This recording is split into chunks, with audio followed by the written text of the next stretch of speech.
Hey, it's Toya, Combine Roar! Or Tayu to you, depending on which time zone you are in. Hello, everyone! We are back with some great Ace Attorney again. Sorry about not streaming last night. I had some civic duties to get to. I'm all done of it in the morning, so now we can get back to making enemies out of the state, making enemies out of the police, making enemies out of God, the devil, the queen, and the prime minister. Let's go. And also we need to figure out what the hell is actually happening with the waxwork model and everything. So let's keep on keeping on. 24th October, 11:53 a.m. The Old Bailey, defendant's antechamber. Ah, the knight errant himself. Oh, I have been watching from the gallery, Mr. Sholmes. And the Prime Minister, hello area. Let me give you a little shouty shout out. Wow. There you go, exactly. And the Prime Minister. All of them. Anyone that has a position, we're gonna ruin that position for them. You know? I've been on the edge of my seat the entire time. Courtroom trials are fascinating affairs. As a spectator, at least. I'm glad you've been enjoying yourself. Oh. I have to ask. What on earth is going on? It makes no sense. What's this professor business all about? Well, they stole the waxwork model. You know? They did that. He doesn't look like any professor I've ever met before. Who even is he? Oh right, because you weren't in the country before, like, during that time. Ah. Well, Professor Hairbrain, the professor is a notorious serial killer 10 years ago who was targeting the aristocracy. He had 5 victims, the last of which being your dear old friend Baruch von Zieks' older brother. So, yeah.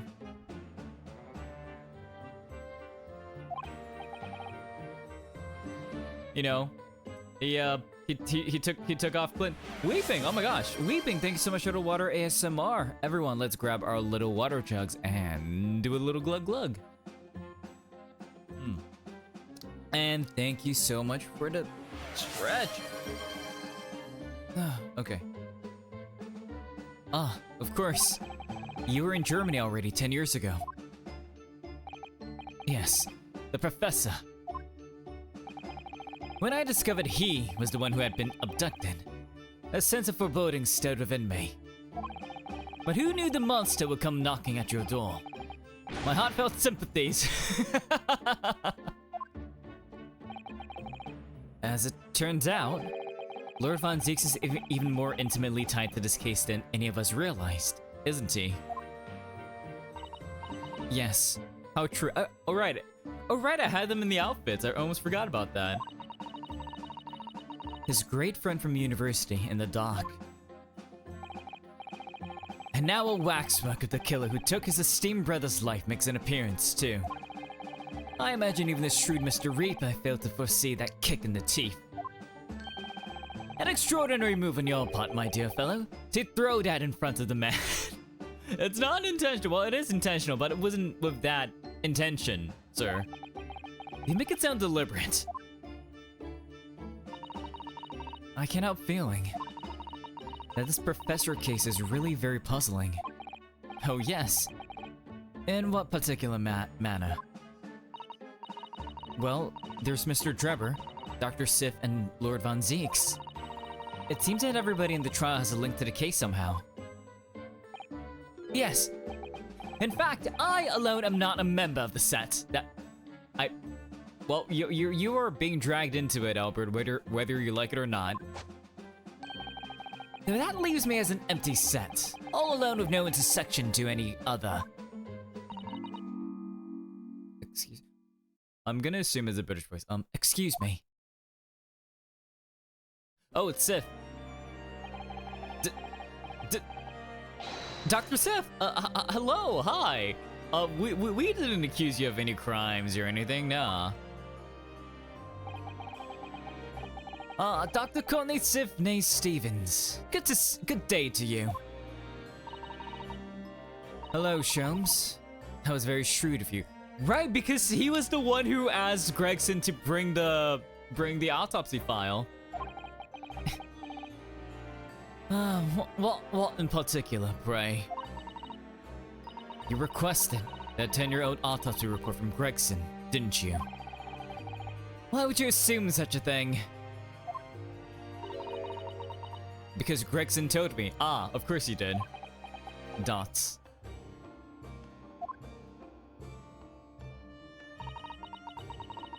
To think it's been 10 years. 10 years in a laboratory, wielding my scalpel.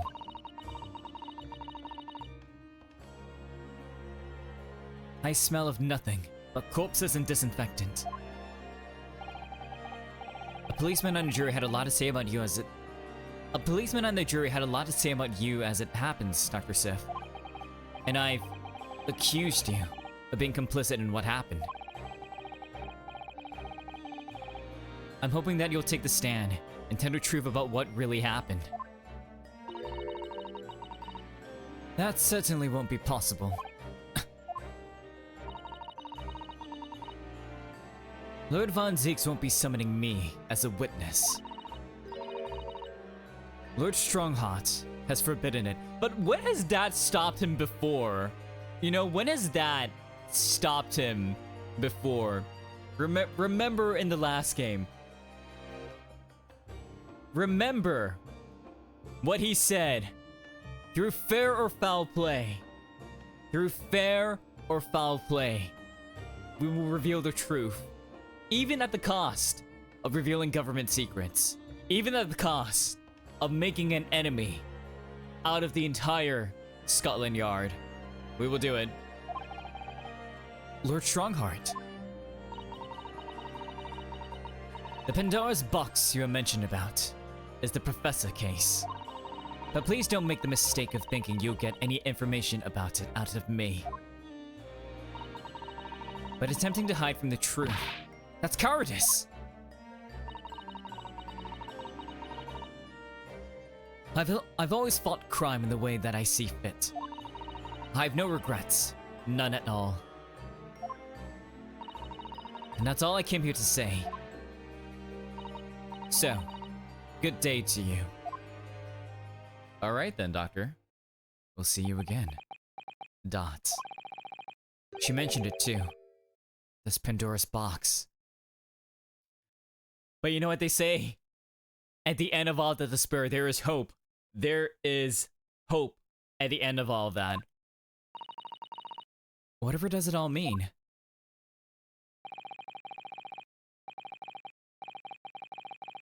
There's really no cause for concern, I assure you. When the trial resumes, the meaning will become all too apparent, whether you'd like it. Whether you like it to or not. Huh? Now then, I believe it's almost time. I must make my way back to the public gallery. The edge of my seat awaits. Okay. I think maybe you're enjoying yourself a little too much. Ah yes, one word of warning before I go. If, in the course of the trial this afternoon, you perceive even a shadow of doubt about the truth, don't let it out of your sight. Pursue it like a dog with a bone.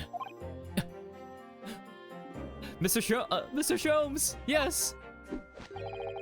To the bitter end, you understand. Do not falter. Whatever may come to pass. Dots. All right, I understand. Thank you. Good. I shall make myself scarce then. You got chocolate. Is that Sholmes caramel? Is that Sholmes caramel? Yo. His thing to make keys and whatnot. He got his own box and everything. Look at that. It's got him like smoking his pipe. I purchased a box of caramel. Caramel. I purchased a bar of caramel earlier, so I shall be gnawing on that as you gnaw away at the truth.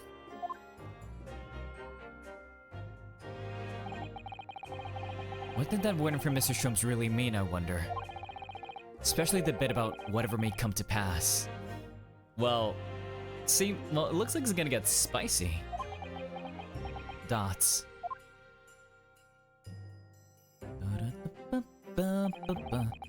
It's time for the final chapter then. I'm determined to find the truth. No matter what.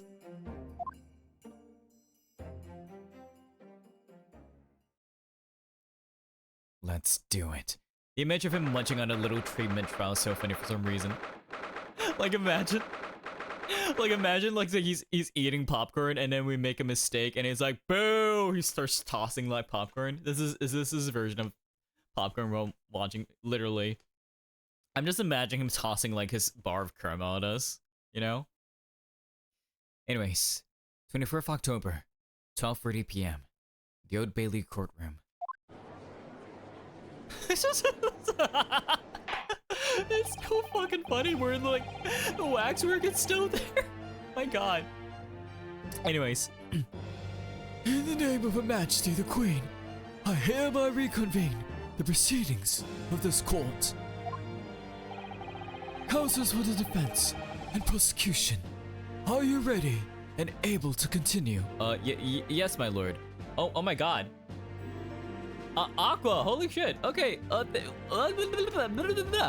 Raiders, welcome. My name is Rito Toya. You can call me Toya. I am a snow alien from the planet Rito and also the leader of the Snow Patrol, where we go around looking for not-so-chill vibes and make them chill again. Welcome, welcome, welcome. What the... I wasn't expecting a raid so soon. What the heck, Aqua? Let me give you a little shouty shout out. Ooh, Infinity Nikki. How was that? How was that? Also, Snow Patrollers, if you don't know Aqua is literally water. She is also a VTuber, and she's super cool. She writes a lot of fanfic. She does a lot of streams. She's exceptionally talented. Welcome, welcome. How did I cause the holy shit reaction? Because I was not expecting you. I didn't see it coming. I never saw it coming.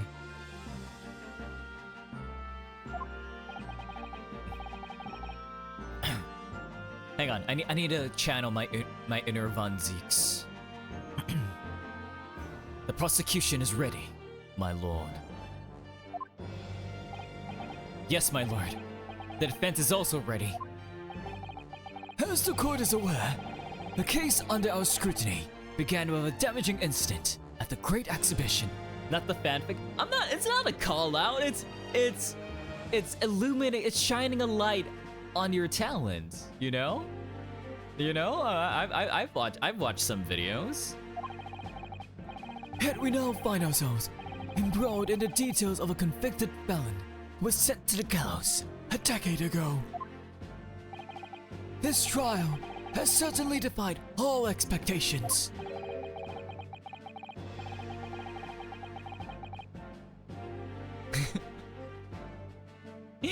Wait, hang on. I didn't read the thing from Ari.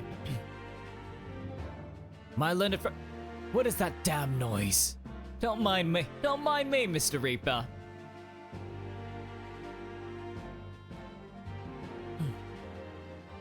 But yeah, Nico's very nice. The new story is pretty neat. Nice. Okay. That seems to be the fate of all trials in which this Nipponese is involved, my lord. So then, let us begin our exploration of the defense's assertion that the waxworks was cardinally involved in this matter. Lord Von Zeeks. My lord. Are we still waiting the arrival of Madame T'Spouse? Not at all. She is in the antechamber as we speak, and ready to be summoned. Very well. Bring in the witness. At once, my lord. Bailiff, show Madame T'Spouse to the stand. Things are about to become a lot more intense. I love that. It's a lot more intense and you have the fucking like mouse just there. The panning of it too. Also the pop collar. God damn, Ryunosuke. Wait. Oh my god, the badge too. Okay, anyways. If Drebber's responsible, as I'm sure he is, it means he must have had an accomplice. And Dr. Sith. And what connects the pair of them is the waxwork. Yes, the model of the professor. That's the key to the link between these otherwise unrelated individuals. It's a tenuous link admittedly, but at present, it's all we have to go on.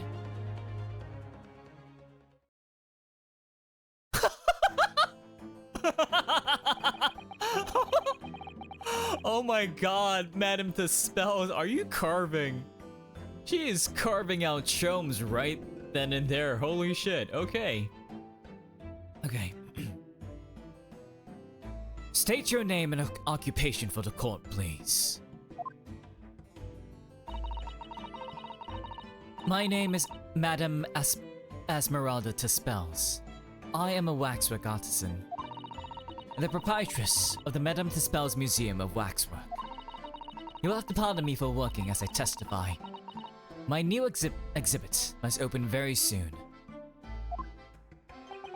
I forgot Bunzig's disciple. Right? His disciple? Dots. Oh, so he finally gets a statue, does he? Now there are two of them in the world. Oh my. What expression is she carving onto that face? Hopefully one that shows his good side, but you know what? Dispels could possibly be very vindictive. Maybe. Let's go. A number of days ago, a particular waxwork model was stolen from your museum. Can you confirm this? Oui, that is true. At first, we believed it had been kidnapped. A waxwork model? Kidnapped? Yes, my lord. There was a demand for ransom money left behind by the culprit. However, according to what I have just been told outside the courtroom, that was not the true reason. I understand it was utilized as a substitute for the body of a murder victim. At present, there is no more conjecture proposed by the defense. This is the victim of the case in question, Mr. Odie Assman. But of course, I know him well. He is a part of my odious personages exhibit. Also, if y'all have not figured out the pun for Odie Assman, his name is a portmanteau of odious men. Odious men. There you go. Odious men. Odious men. Anyways. I detest to say what is evident, but Mr. Assman does not resemble the professor at all. Yeah, but he was returned without a head. Yes, but perhaps their faces are very similar. Renosuke, please. Sir. You know for a damn fact that he was headless. He was fucking returned headless. Please. Think before you speak.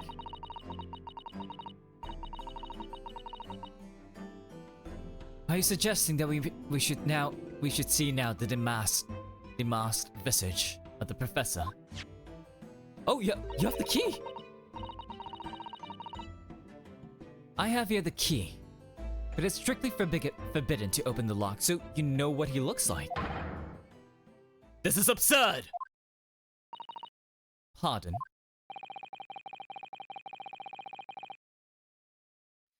I don't know what face you've carved into your fancy figure beneath that mask. But clearly, it won't be that, the actual killer.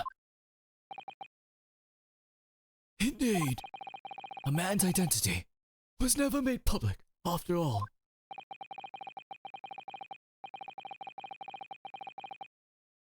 The trial took place in a closed court. The proceedings were strictly confidential.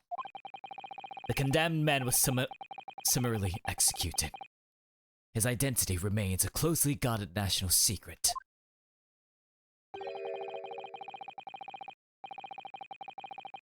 There is no possible way that a repository of Tojo exhibits can get its hands on that information. Oh.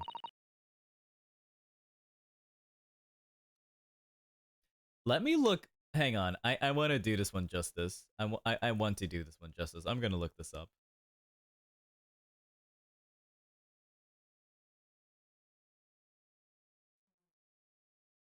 Kill damage. I fucked that up. Definitely did. But it translates to what a pity.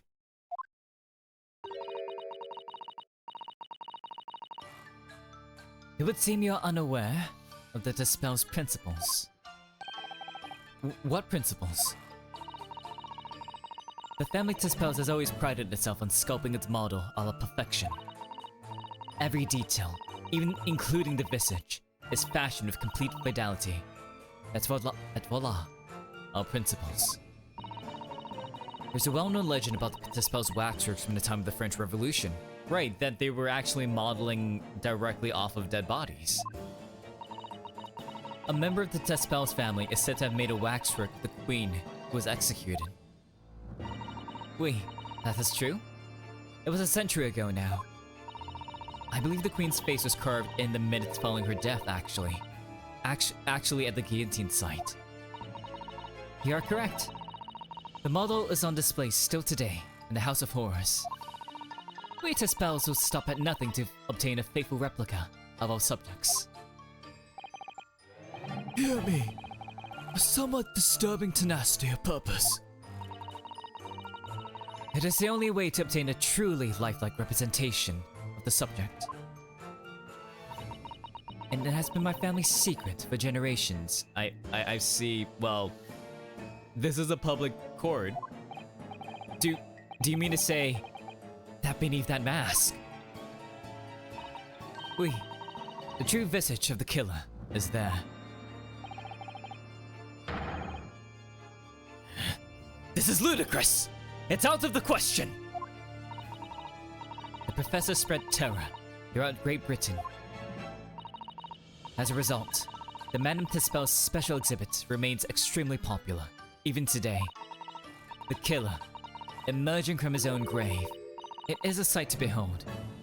You should come. I think, Madame, it would be beneficial to hear your formal testimony on this matter. You will explain every detail of this macabre model, and your personal involvement in its creation. With pleasure.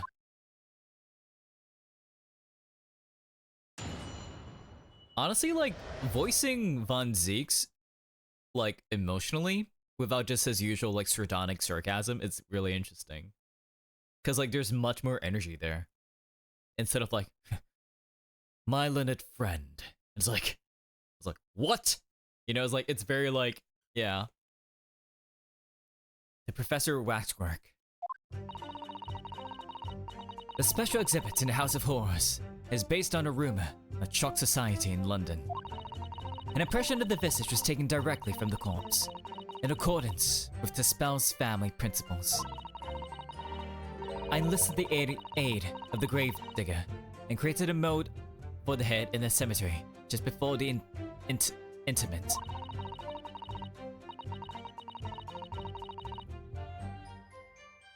I hid myself until you gave me a signal.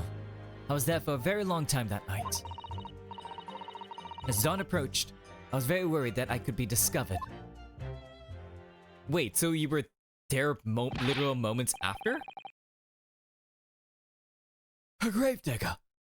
A man sanctioned this! Wait, so you did this when you were, what, 17? 16? You were making models of dead people since you were 16? Okay then. Oui. I will do all that is necessary to achieve the true resemblance my family celebrated for. Nobody else knew. Only the gravedigger. What harm did it do, huh? So you truly saw it. The face of that monster! Dots. Naturally. I was aware at the time that his identity was a secret. But Dispels would not be Dispels if we did not insist on absolute fidelity to our sculptures. I don't believe this. I myself I've seen the special exhibit at your museum, madame. A truly blood-curdling scene in which the murderer is emerging from his own grave. The scene it depicts was the subject of many rumors in London 10 years ago. I have here a newspaper from the time.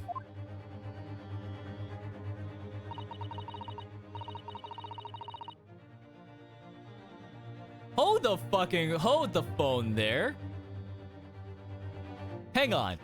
Hold up.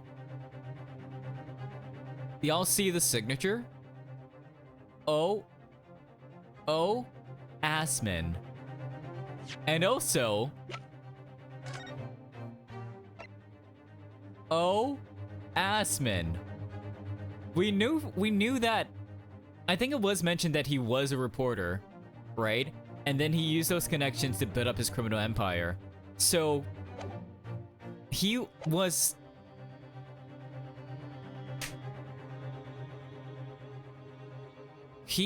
the person who wrote this article, right?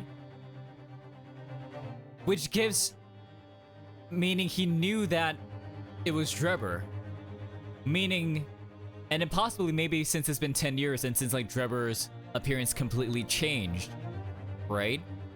Maybe he didn't know he was working with the same person whose name he basically smeared through the mud 10 years ago. Because remember, like,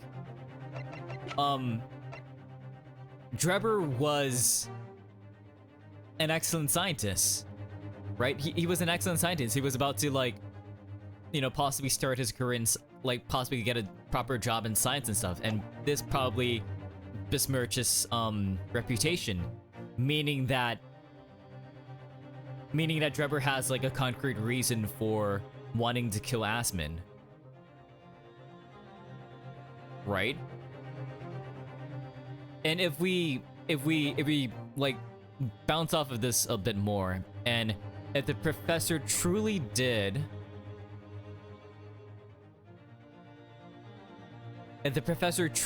raise from the grave, right? That means that he was not dead at the time of the autopsy report. Because the autopsy report is done basically as like, as a formality for like capital punishment. Meaning that this autopsy report was probably false as well. Which means that there's a chance that Odie Assman was blackmailing Dr. Sif. Which is how she's related to this, potentially.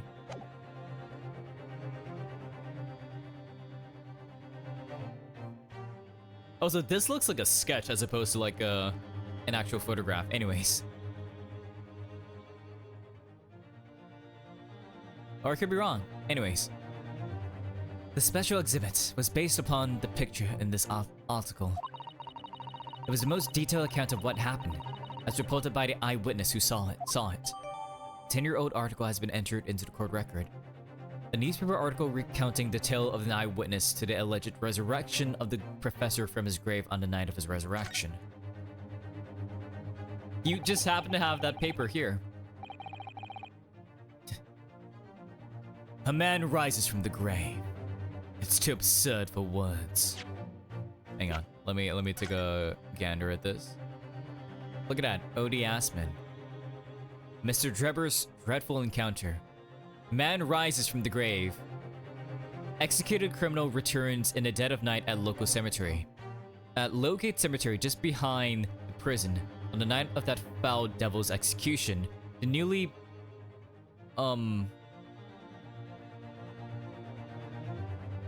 interred professor faced first off his grave cover as he clawed free of the earth. The young man who witnessed the scene was on the verge of raising a shriek when, in the next second, a gunshot rang out suddenly from behind. The bullet pierced the resurrected man's chest. whose breath then stilled once more. The youth then finally released the scream he had been holding and ran for life. The university student who experienced this shocking event is Enoch Drebber, a disciple of science. Wait, there was a gunshot?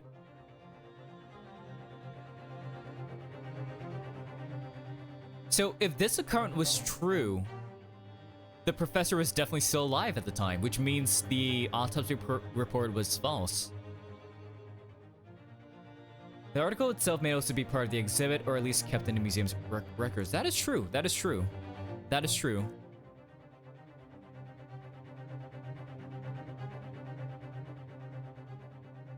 Also, just mad sheep rampage. Charles Darwin to receive Copley Medal. Lovely. Okay, that little excerpt was very interesting. So, if that account was true, that means the professor actually wasn't dead when he was buried. Meaning, this autopsy report was false because he wasn't killed by death by hanging. Meaning that if Audie Asman knew the truth, then he would have had information to be able to blackmail Courtney. Wait a minute. Okay, patrollers, for those that were here when we were doing the investigation last time, remember when we went to Courtney's office and she had like, we were looking at her ledger, right, for the, for her laboratory, right? And there was a very interesting, there was a very interesting purchase, right? It was something like 500 scalpels per month, right? And that definitely sounds like embezzlement, right? Because you don't need to buy 500 scalpels per month for like one person. Like no matter which way you slice it. So embezzlement, threatened by Audie Asman. She was taking money from her stipend or whatever it is, and then like loading it down as an excessive purchase of scalpels. Maybe. Right? That makes sense, right? I'm not sure. Extortion, exactly. I'm not sure how I'm gonna like prove that in court, or how I'm gonna get there to like prove it in court, but we're gonna get there. No matter which way you slice it, you see, exactly. You know? Even with surgical precision, as it were.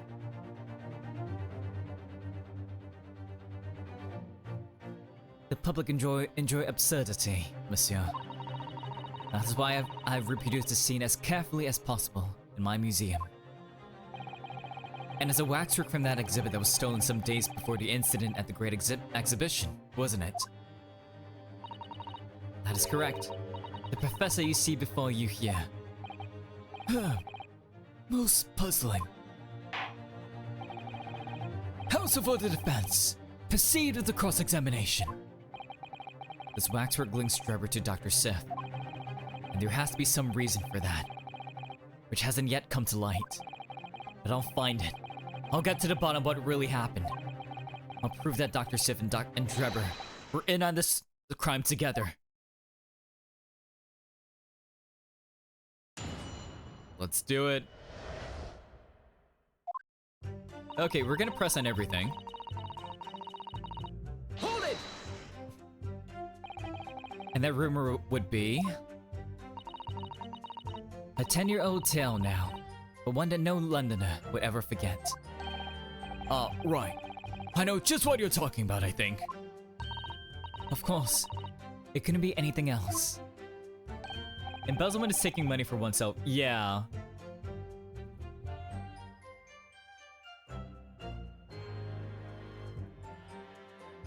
True. I mean, yeah, well then you're right. So, Audie Asman was extorting money from her, and she was like using funds from her budget, her lab budget, to do that. Yes.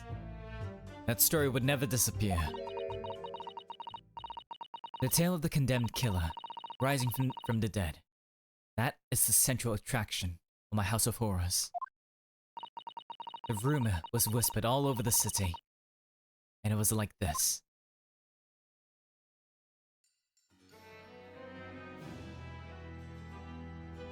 It was in Lowgate Cemetery behind the prison, in the dead of night, after the execution of the killer. The interred professor slid back the stone slab covering his tomb and emerged from his grave. A young man who witnessed this felt a scream welling up inside him. But an instant later, he had an ear-splitting gunshot from over his shoulder. The bullet struck the emerging corpse, and he fell motionless once more. The scream finally found its way from the mouth of the young witness, who turned and ran for his life.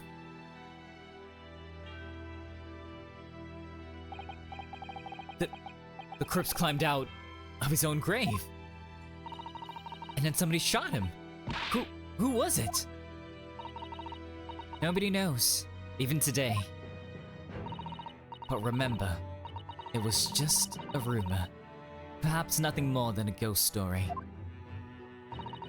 The good people of London, they love stories like this. That is why it was in every newspaper across the capital. But it was just a story. I mean, this is exactly the scene that can be seen today at your museum, isn't it? Oui. The special exhibit was modeled on that very illustration. For a while afterwards, the contents of that article were reproduced in every newspaper imaginable. Madame, might I say something? Please, go ahead, mademoiselle. When something is described as a rumor, it doesn't necessarily mean that it's entirely made up. I believe that often, rumors contain elements of the truth. Ah, I see that people from the East can just be as astute as the people of Europe. Can we be sure, for instance, that the professor's execution was successful? Dots. It is not possible for the dead to come back to life. Well, wait 200 years, Tespels. Wait 200 years. They don't come back to life, they just get channeled. Sorry.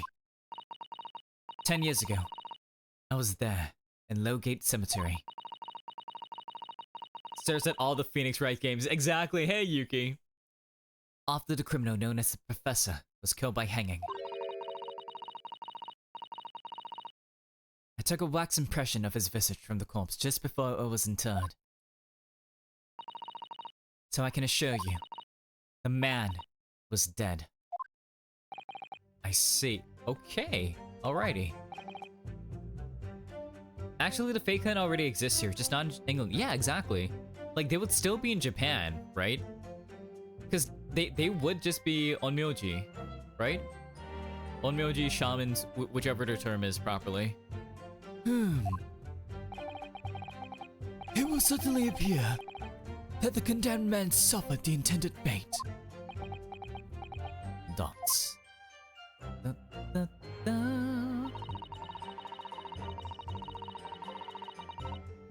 I'm gonna press on everything, yeah. Is that true of every waxwork in your museum then? It is. Assuming the subject is dead, of course. Live subjects have to cooperate in a similar way. Your Honor, they said dead men tell no tales. I disagree. For our first witness, we will literally call upon the souls from the beyond. Literally. I have letters from imprisoned criminals all the time, you know. What sort of letters? When my time comes, please make a waxwork of me. Come. No! My museum is famous, monsieur. To be made into a waxwork is an honor, and for some criminals, a symbol of status, even. Because nothing says hardened criminal better than wax. Exactly. I mean, hey, Rinosuke, say what you want, but when you're made into a wax figure, you're set for life. Okay? When you're made into wax, you are set for life. That's just how it is. That is just how it is.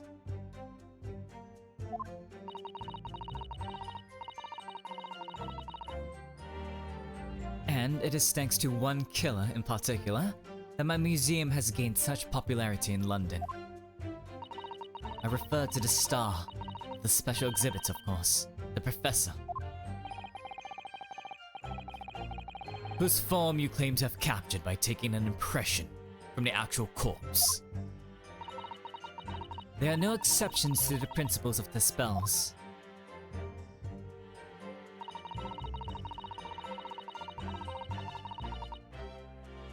Who was the gravedigger figure? Surely that's illegal, isn't it? Dots.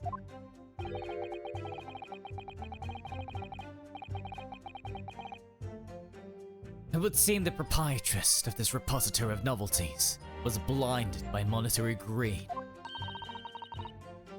It had nothing to do with money. The man is part of London's criminal history. That is why I had to sculpt him, to record this history. Exactly, Dampy the Gravekeeper. Love it, love it. I love me some Zelda references. Let's go. It is the raison d'etre of the Test Spells Museum. But if the man was convicted in a closed court and sent for immediate execution, then surely nobody but the members of the judiciary present know the killer's true identity. I assure you, behind that mask is hidden the true face of the Professor. Do you realize what you're saying? The Professor's identity is a national secret! I understand. And now that the truth about the special exhibit has been revealed, it must perhaps close. Of course it will. As will your entire museum, if you don't tread very carefully, Madame. That could be another interesting chapter in the history of my family, I think, don't you? So 10 years ago, on the night of the Professor's execution, it took a wax impression of his face from the corpse. Oui, exactement. Sandu gave me a signal. Hold it! So, you were there longer than you expected to be, so you heard the gunshot then, right? I had some difficulties in capturing the subject's form correctly.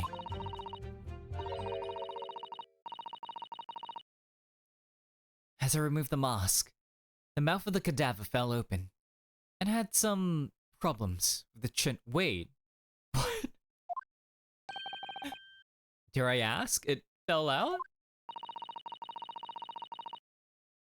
Ah, okay, so like not really immediately after, so like a while later then. But did you notice a gunshot wound? The man had been dead for a short while already, you see. His muscles were relaxing, and consequently, his chin would not align itself correctly. Oh? Oh dear. What a horrible thought. Under normal circumstances, I would have an assistant with me. However, that night, I was alone, and as a consequence, I missed my preferred window of time. Right. What do you mean? When I take the impression of the visage of a cadaver, I always wait until 3 hours after death. Wait. So it's been more than 3 hours after... Wait a minute. Do we have a time of death for him?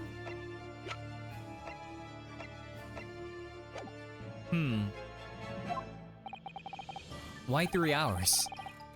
Is that amount of time significant? It is because of rigor mortis.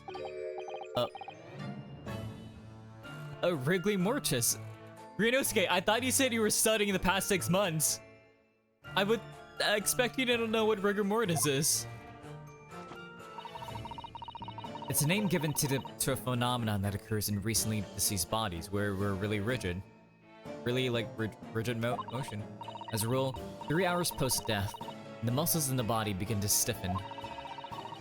By approximately 10 hours post-death, the entire body is completely rigid and inflexible.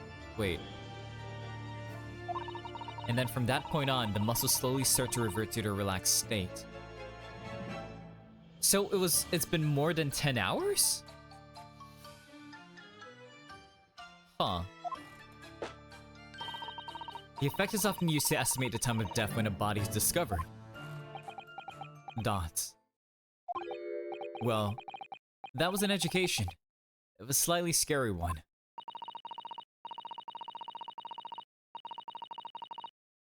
As the Mademoiselle says, rigor mortis commences 3 hours after death, and it starts in the jaw. So, wait. Okay. So, theory. So, ideally she waited 3 hours after the hanging, right? But then, what if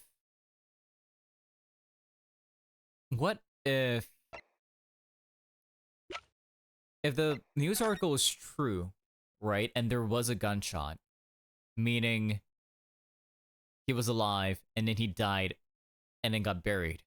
Meaning it's possible that Madame Tussauds was actually... It might have been actually within the first 3 hours as opposed to it being like after 10 hours, right? Because it's only after 3 hours that the body goes into rigor mortis, right? If we're working with the assumption that this story is true, which makes a lot of sense. If the story is true, the professor didn't die until the gunshot. So it's within that 3 hour period that Madame Tussauds showed up. And we're working with that theory because that means that this autopsy report is false, meaning that Odie Asman had blackmail against Courtney, Dr. Sif, meaning that he was able to extort her for money, which explains the 500 scalpels that she orders per month. For the last 10 years, apparently.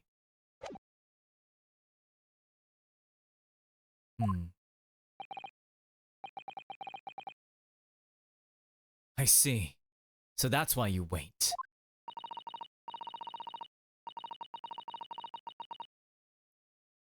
Before that time, the mouth falls open, and it is very difficult to do my work. It's getting hard for me to do my work with all this talk of corpses. I wonder about that information according to her from Madame Tussauds. It's significant. The information about rigor mortis that you just shared with us. Would you mind including it in your formal testimony? I believe it could be significant, you see. Of course. I do not mind at all. I cannot feeling that after this latest topic. The atmosphere in the courtroom has become extremely...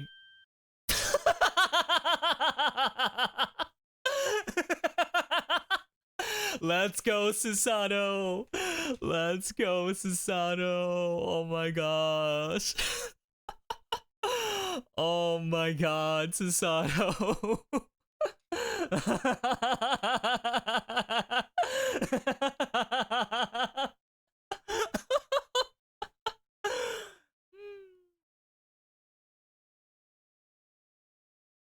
Oh my gosh. Well, you know what they say, when there's a will, there's a way. This is no time for jokes, Mrs. Sato. Madame, kindly amend your testimony, as discussed. Homegirl really saw that chance and took it impressive. Honestly, I would have taken that chance too, Juma.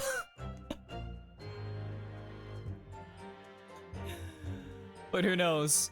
Maybe if I made it, everyone would be fighting a coffin fit. Pienso. There's so much French that I'm not good at.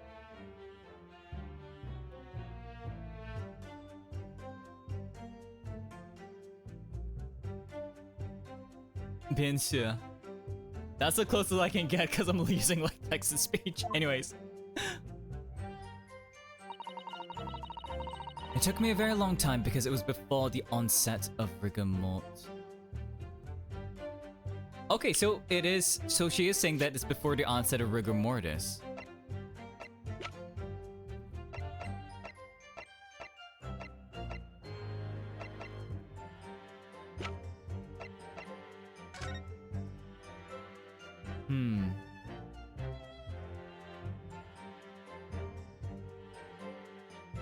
I'm a little out of practice in French, but if I could help, I would.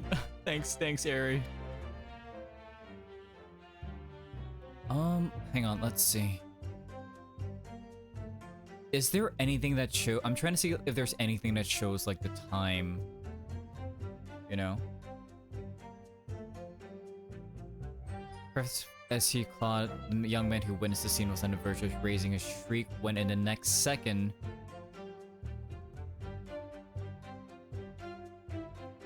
nothing here. But,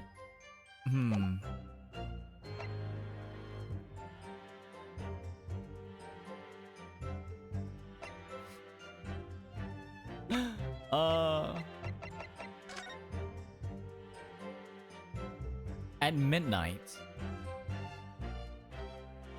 Wait.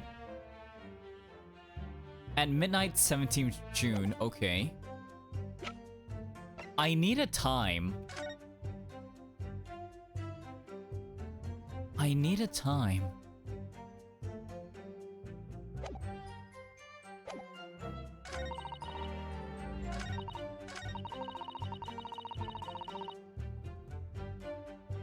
As dawn approached,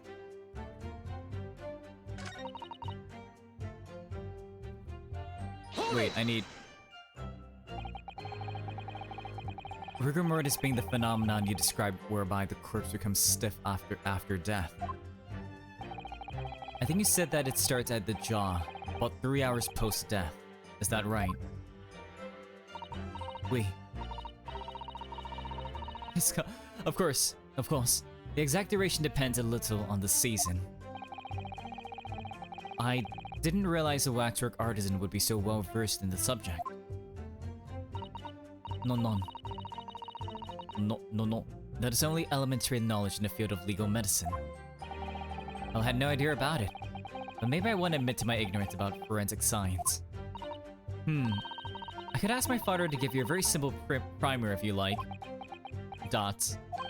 I think corpses should be your domain. I'm not good with them. Oh dear. I'll do my very best. Okay, I'm gonna press more just to see if I can get any other evidence, because I know it's a timing thing. It's definitely a timing thing. Because...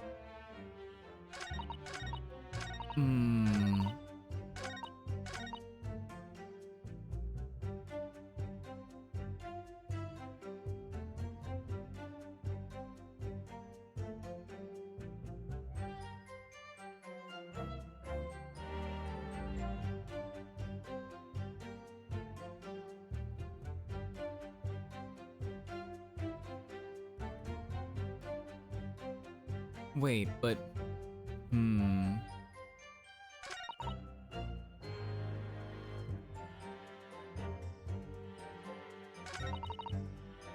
gonna press here, yeah. You say that dawn was approaching. Well, what's the time of day then? Approximately. We need this. Well, I could not say. But when I left the cemetery with my utensils and wax, the morning light was becoming visible. Meaning, like, from between midnight to like 7 or 8?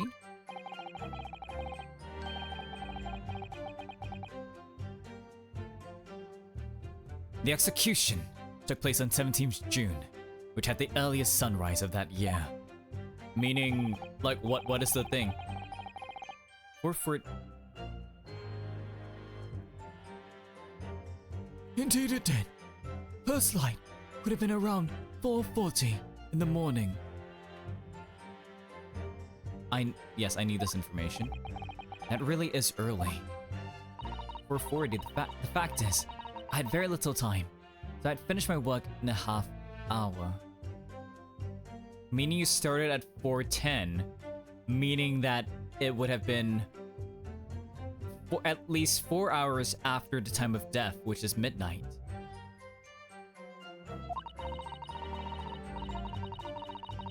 It was necessary to complete the impression and bury the body before daybreak, of course.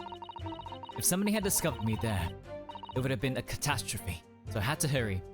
Honestly, not gonna lie, I feel like one of her shocked emotions is gonna be her like just stabbing her chisel directly into Sholmes' face. And I feel like that's gonna happen, and because he's in the gallery, he's gonna be like, no! He's gonna do a loud shout or something. Absolutely, he will. Is it me, or does Mr. Sholmes seem to be taking shape more quickly now, too?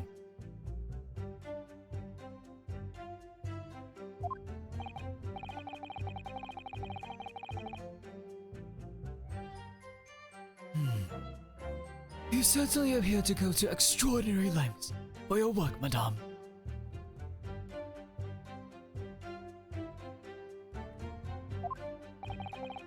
I wonder, is what you said particularly significant? It's significant.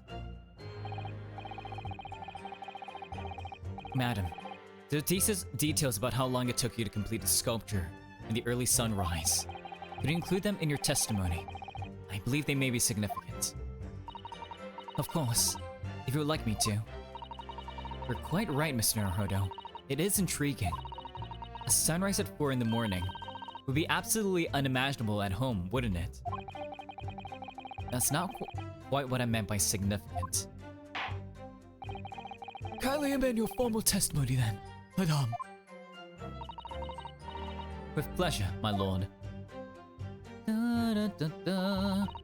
I hurried to finish my work in half an hour before sunrise. Then I left as soon as the corpse was interred.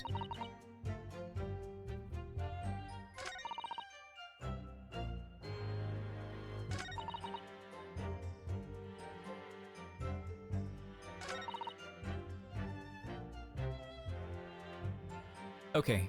Hold it! Press again, just to make sure. Did you have reason to believe you might be discovered once the sun came up or something? I had paid the gravedigger money to keep my little secret, of course.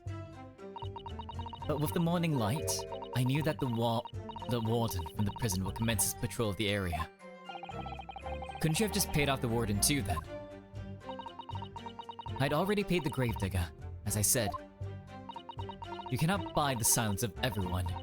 A secret is no longer a secret, eh?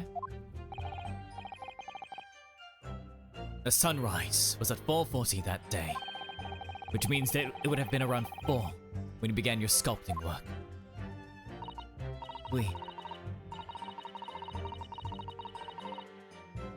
That must be correct. That will be when the gravedigger gave me the signal to come out of hiding. Which means it would have been right in the window of the start of rigor mortis. So, that's all I have to go on. What's your feeling, Mr. Naruhodo? For some reason, Dr. Sif went along with Drebber's plan. Now, if that's really true, then the professor is the only other thing we know of that links the pair of them.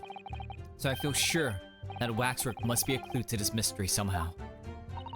In that case, we must use this cross-examination to uncover exactly what it means. Otherwise, the jurors are sure to revert their leanings and the trial will be over. I agree, but interestingly, uncovering what the professor has to do with all this means more to Lord Von Zieks than anyone. That's the impression I'm getting anyway. Yes, as do I. After all, he has a profound connection to the professor as well.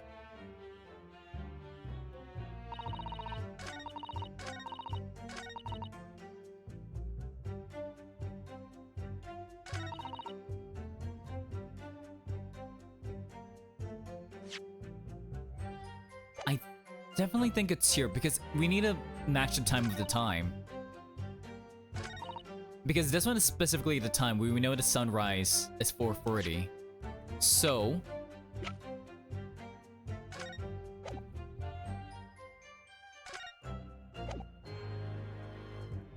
Objection! Damn it! No, why?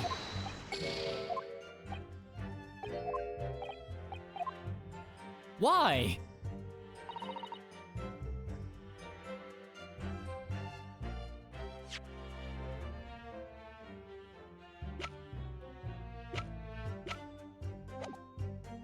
Or is it I needed this information and then I counter with this?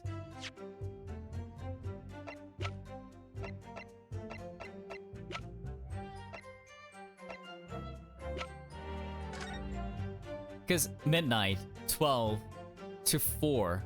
At 4 was when she was called out. Right? It has to be here.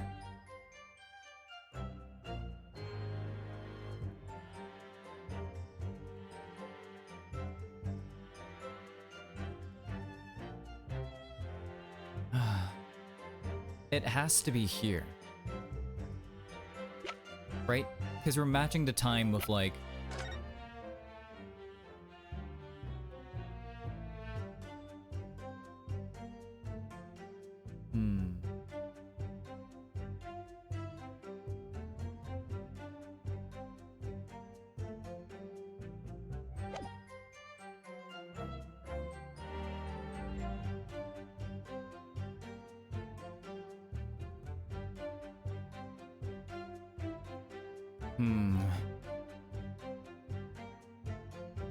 He's gonna drink water.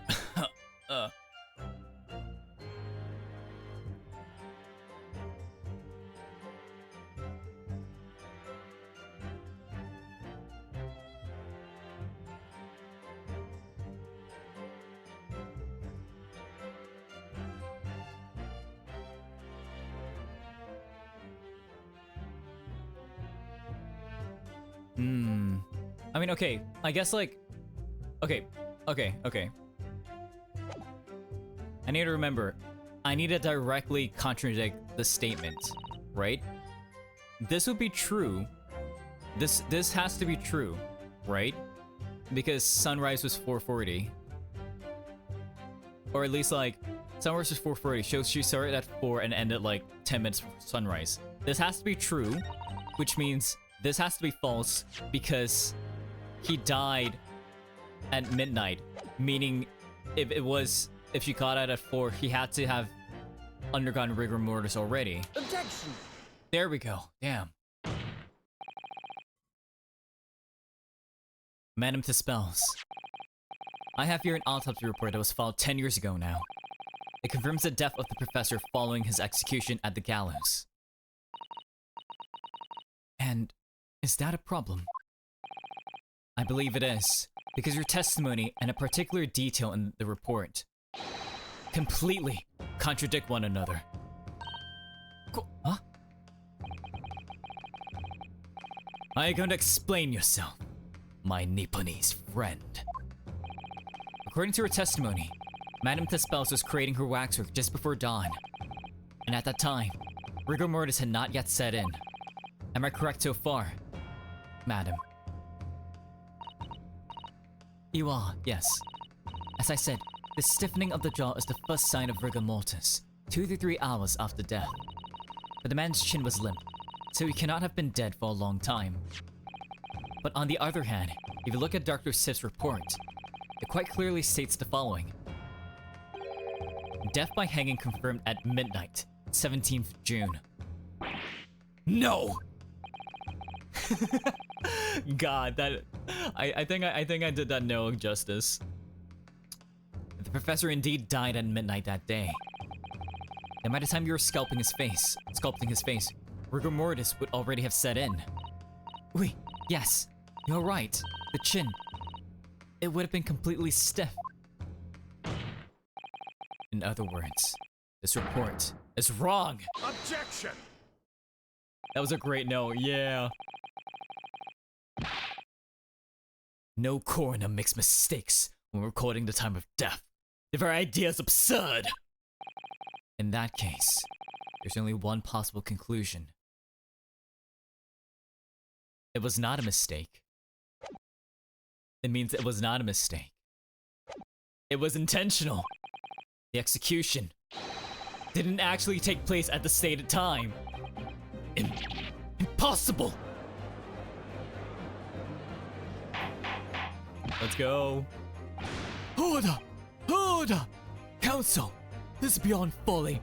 Is it really beyond folly? We have scientific proof right here, Your Honor. Don't fuck with me here. You fucked with me just now, but don't fuck with me here.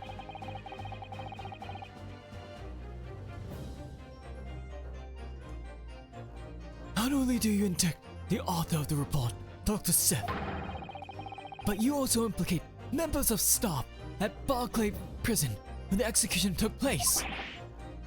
My hack, extraordinary! Not my day! My learned friend appears to have overlooked one very crucial fact. What fact? The professor died that night, without question. He did, of course he did. I moved the man's limp jaw with my own hands. There was no... this is beyond folly. Listen to actual logical arguments and reason. Literally, I'm just like, bitch. She said the jaw was slack. Then what? Are you telling me he was actually killed like 10 hours before 4? Like, what? He was killed at fucking 8 p.m.? No. He was killed at like 6 p.m. or something? Is that what you're telling me?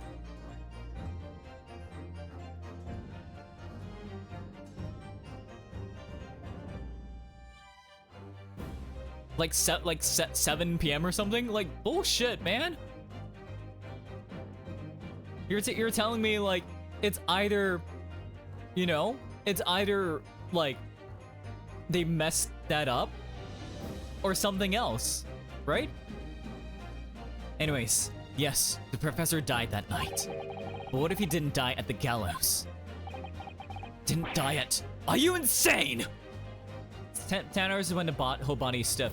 Yeah, 10 hours is when the whole body is stiff, but after 10 hours is when the body starts relaxing again. That's what they said. So that's why there are two like periods that the body could be relaxed. Or am I tripping out? Because I remember that being a thing. Hang on. Let me find a transcript.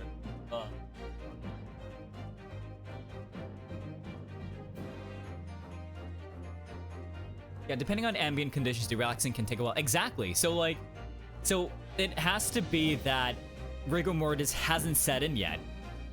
You know? It has to be that rigor mortis has not set in yet.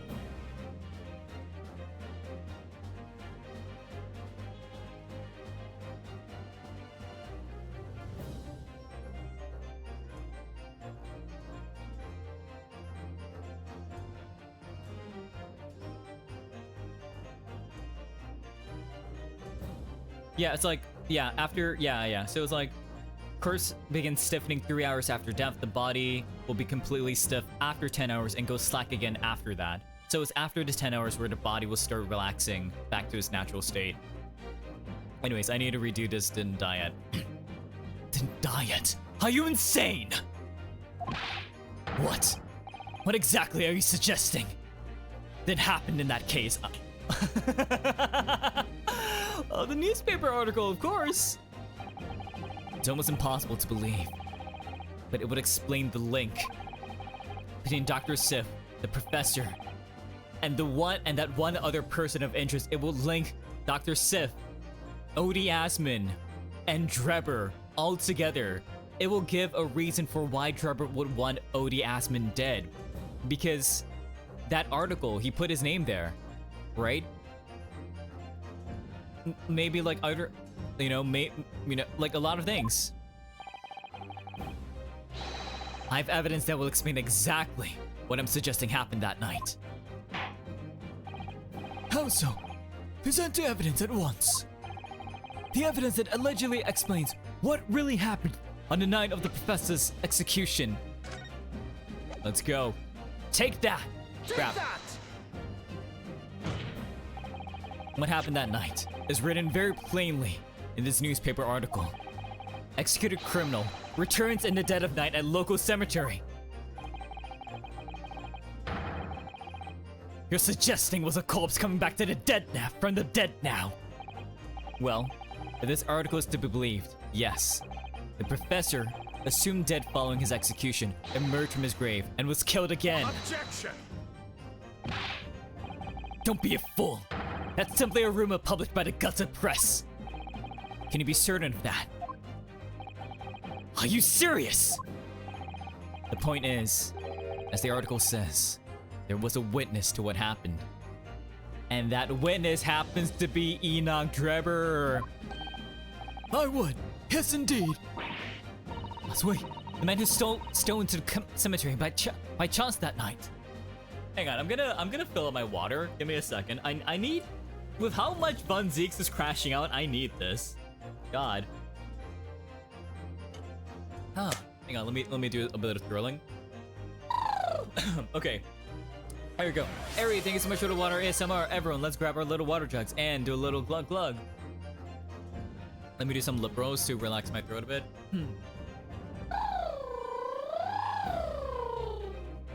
There we go. All right. Objection!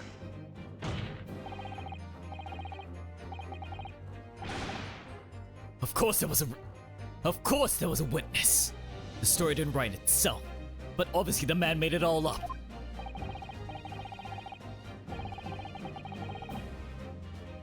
And in any case, this was 10 years ago now. There would surely be no hope of finding. Objection! On the contrary, my lord, we all know this witness well. What? Are you suggesting, counsel, that you've identified the person in question? I have. That you know who claims to have seen these utterly incredible events take place? Yes, my lord. In fact, you can say that he's right here. He's right here before my very eyes.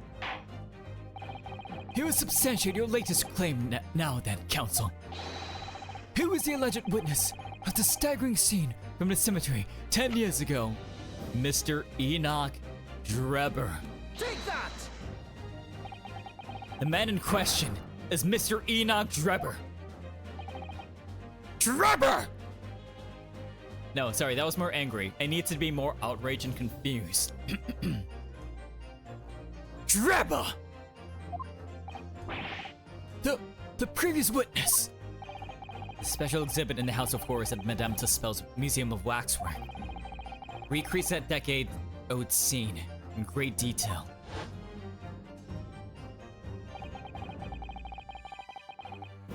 The condemned criminal emerging from the grave, and beside the tomb, a young man with a lantern stumbling upon the terrifying sight.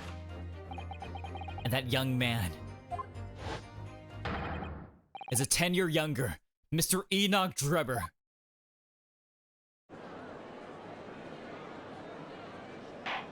Let's go.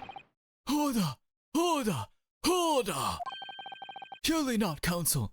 It's in the fucking newspaper, you dipshit. What the fuck?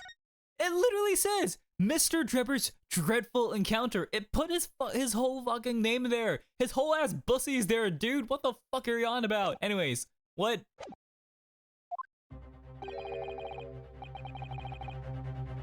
Drebber was there. In Lowgate Cemetery. What is all this talk about Mr. Drebber? Is the name significant? He needs the full government. God damn. Of course, Madame Tussauds doesn't know, does she? Yes. It's extremely significant, Madame. To your situation as well, in fact. Yeah, he's the guy who stole the waxwork. What situation? The death of the Professor Waxwork from your museum some days ago was perpetrated by the very same man. No! But that will mean... Dots. Madame Tussauds. It would appear you know the name. Enoch Drebber. Dots. Oui. Yes, I know it. From long ago, in the past. Was he the gravedigger? What? Oh my. Good gracious. Hang on. Man, I need. Damn, I forgot the breathiness. Good gracious! Explain yourself. Tell us everything you know. Yes, yes, of course.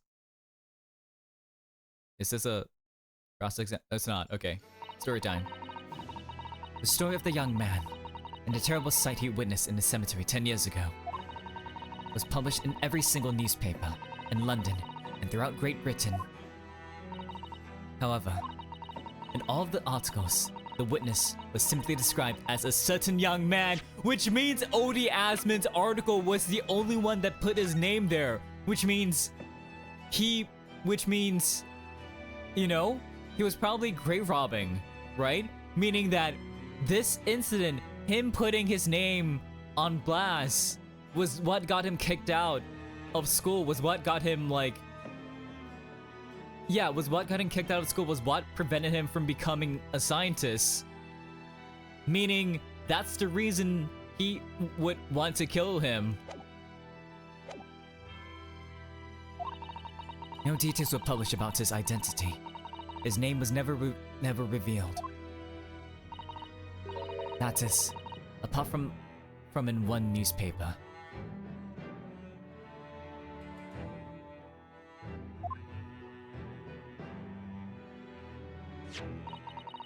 The Daily Circus.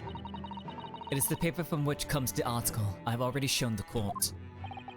You're saying that his full name was only publicized in that article. Goodness me. Yes, here it is. Thank you. Wow, you can actually read, my lord. A university student who experienced a shocking event is Mr. Enoch Drebber, a disciple of science at the University of London and a resident of its student dorms. Unbelievable. Wait, did Ryonosuke not read this either? When I read the article, I went to meet with the man.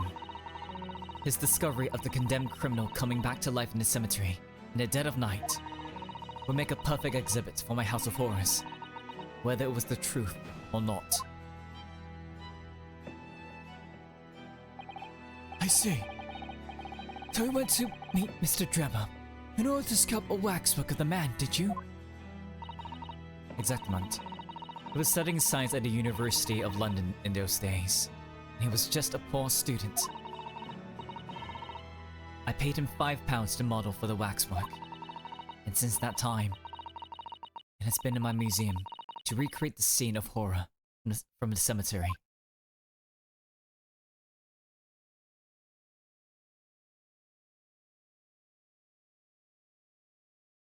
God, Von Zieks needs like 3 bottles of wine to deal with this. I swear.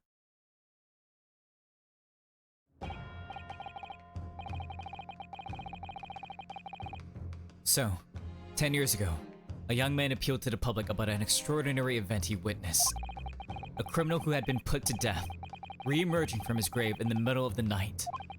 I'm too sober for this, my Linnet friend. Man, with all the shouting that he's doing, I'm like almost losing it, but I'm like, my Linnet friend. And like, that's like, it's that or like me saying the prosecution, like gets me back to the voice, honestly. But the public treated his claim as nothing more than an amusing anecdote that was soon forgotten.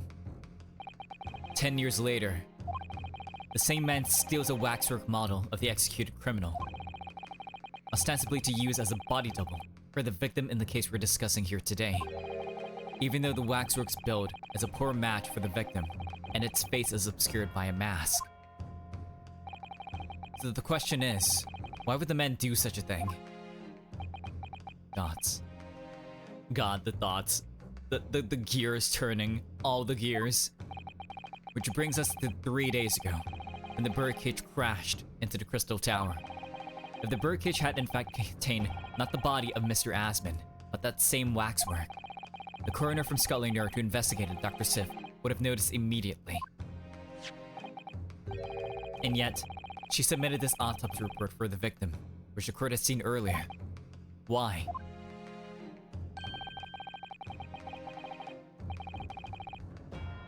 Because the waxwork was that of the professor. Is that what you're saying? Dr. Sif put her name to a document confirming the death of a condemned criminal who was still alive.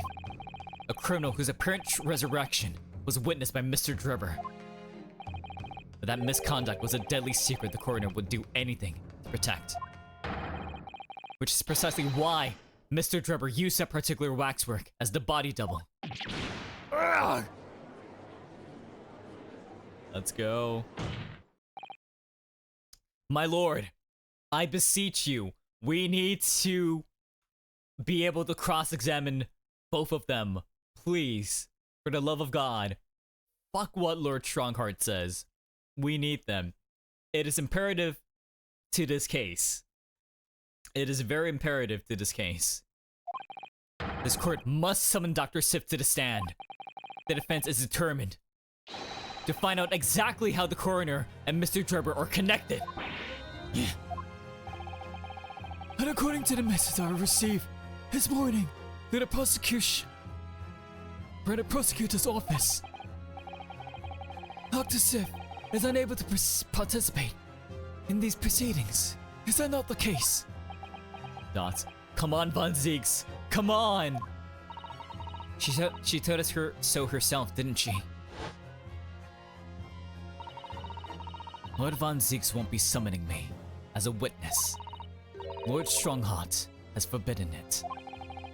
Lord Strongheart, the Pandora's box you were warned about is the professor's case. But please don't make the mistake of thinking you'll get any information about it out of me. Longer from testifying is also an extremely sus move. Exactly. Exactly. Also, hopefully my mic quality is still okay and I'm not just like overly loud or like overly peaking. Yeah, because I am screaming a lot.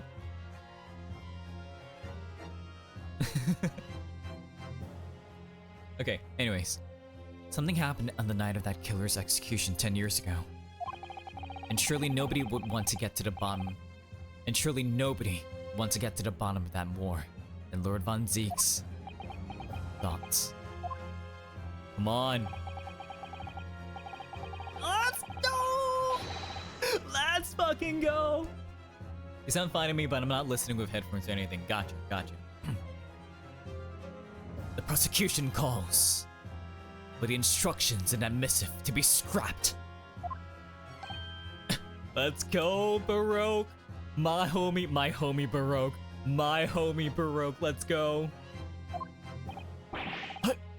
Lord Von Zieks, the missive was issued from the Lord Chief Justice's office. I'm listening for earbuds and I think it's fine. Nice. Objection! Let's go.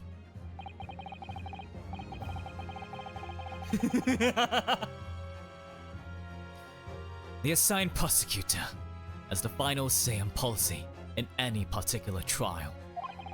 In other words, me. Yes.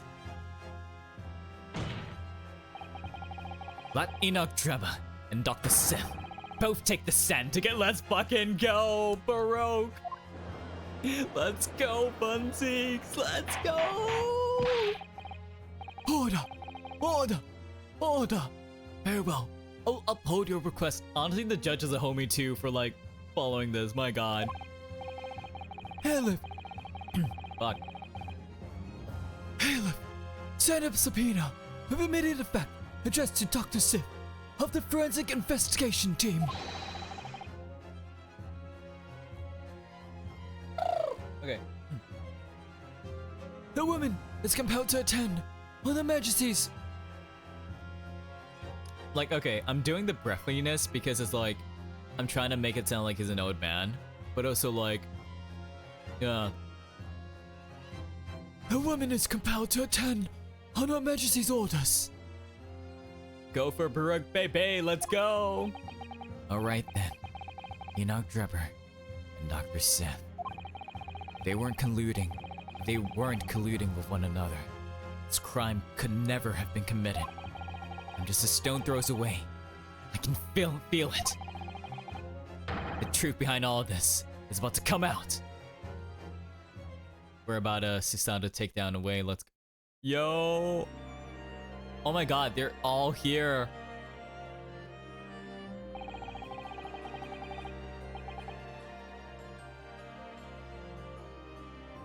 Okay. Hang on. I'm gonna run to the bathroom real quick. I'm gonna take a very quick break. I'll be right back, so please enjoy this music. I'll be right back.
Ah, I'm back. Okay, let's carry on.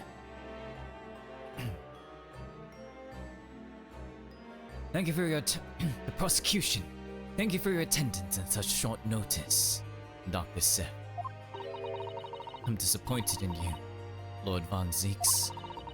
You've completely betrayed the agreed policy of both Scotland Yard and the prosecutor's office.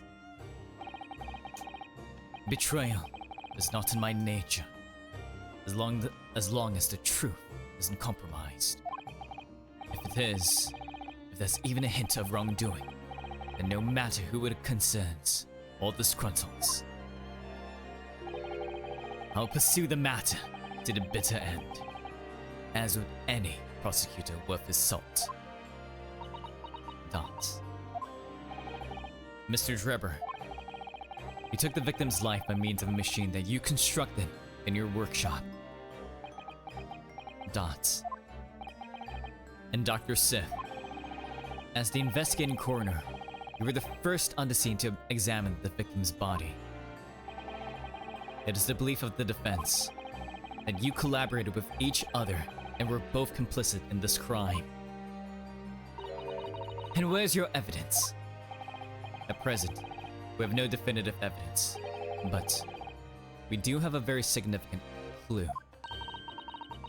What are you talking about? I'm talking, of course, but the waxwork. This model of the killer, known as the Professor, was sentenced to death 10 years ago.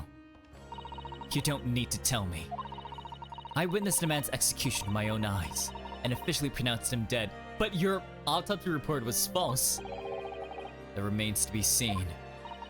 Is that so? According to newspaper reports from the time, on the night following his execution, the killer came back to life. Don't waste my time. And so witness to that mysterious event was you, Mr. Drebber, wasn't it? Dots. If what you saw in the graveyard that night 10 years ago wasn't some chilling fiction, but reality, it will make you privy to a very great secret of Dr. Sith's. A secret so profound, it could compel the coroner to agree to collaborate in your evil scheme, in fact. Dots.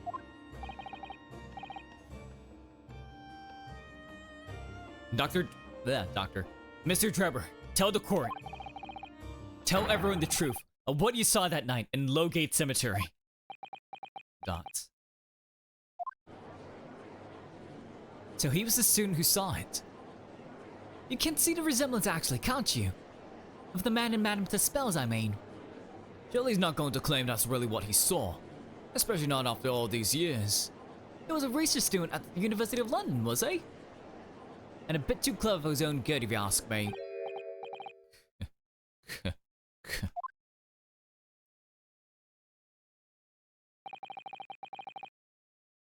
What an interesting twist. When at the time, not one person would take me seriously. Yet now here we are, 10 years later, and suddenly, my story matters, and in the court of law, too.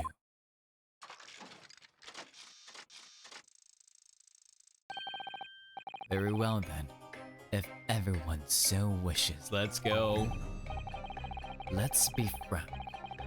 I'll tell you the truth of what happened that night, for what it's worth.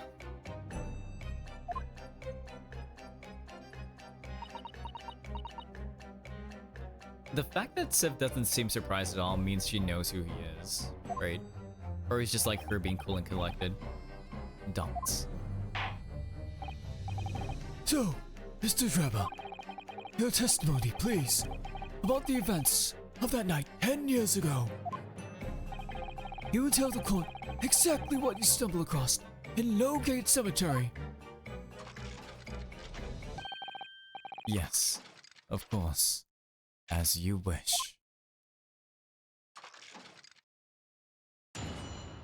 Witness testimony, let's go! In a cemetery 10 years earlier,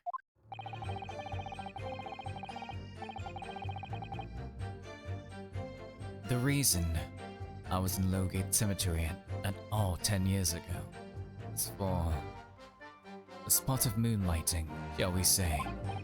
Yes, the illustration in that newspaper article was based on what I witnessed that night. Moonlighting? With a shovel? Of course you were. But thinking back on it now, I realize that I never actually saw the professor. Okay. He never specified what kind of moonlighting. True. True. True. Soon afterwards, I was visited by a young woman who sculpted a model of me from wax. And then I gave up on my dream of becoming a scientist. And it was all because of that newspaper article.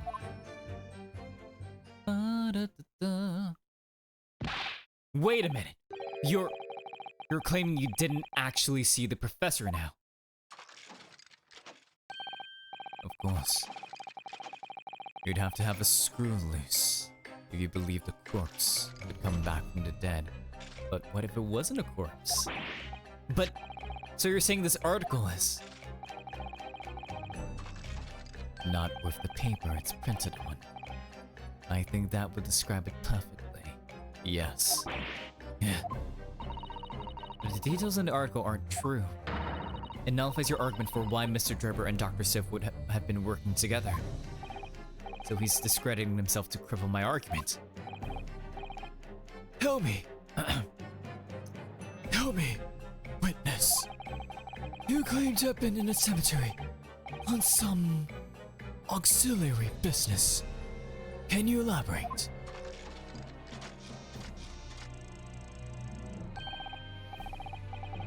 That's... Oh, he actually is being candid. Okay. That's right. Grave robbing, to be precise. As you know, Lowgate Cemetery is at the rear of Barclay Prison. So among students at the university, it had a reputation for being haunted by the ghosts of condemned convicts. I mean, what's the statute of limitations of that one? I mean, 10 years, but also like, he was definitely scrutinized for it. Like, I don't think he left science. I think science left him because he was expelled. Grave robbing, you say? Yes. Exhuming fresh corpses to sell is reasonably lucrative. Of course, I never laid a finger on any valuables buried with the dead.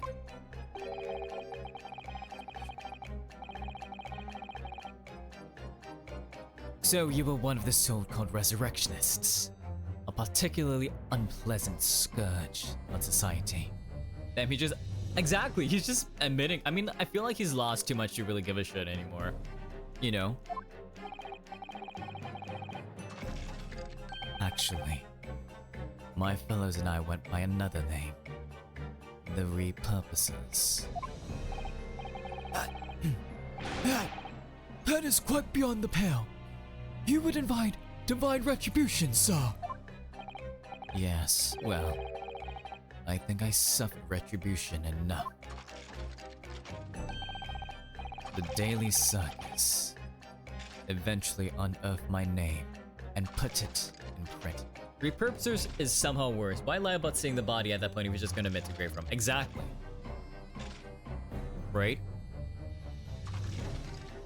Like, why would you have Marie Antoinette syndrome, your hair turned white from shock, if you did not believe that you saw a dead body come back from the dead?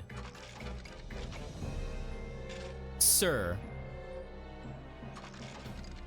your hair turned white overnight from shock and stress. Please. It cost me a great many headaches. In the end, I had to leave the university. That was the only paper with the bad grace to identify me unambiguously I might add. And yeah, and this paper was written by a Mr. Odie Assman. And we can link it with this handy dandy contract that you've given us. You fool! You fool! I see. Out of interest, who drew the illustration for this article? Yes. That was the reporter who exposed me. He sketched that right in front of me, as I described the scene.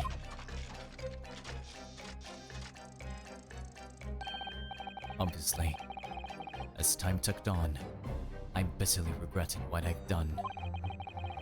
Claiming to have seen something I've never truly saw. Foolish. Very foolish.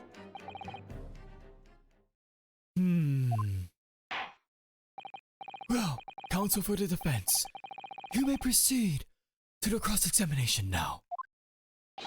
At once, my lord. We're gonna press on everything.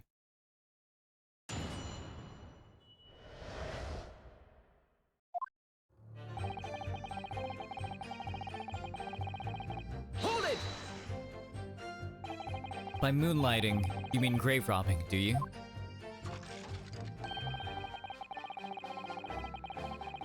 Surely, you only need to look at the grave scene and my appearance to gauge the answer to that.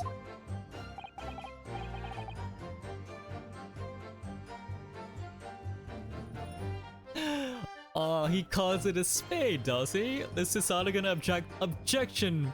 Objection! That is a shovel! The lantern and spade.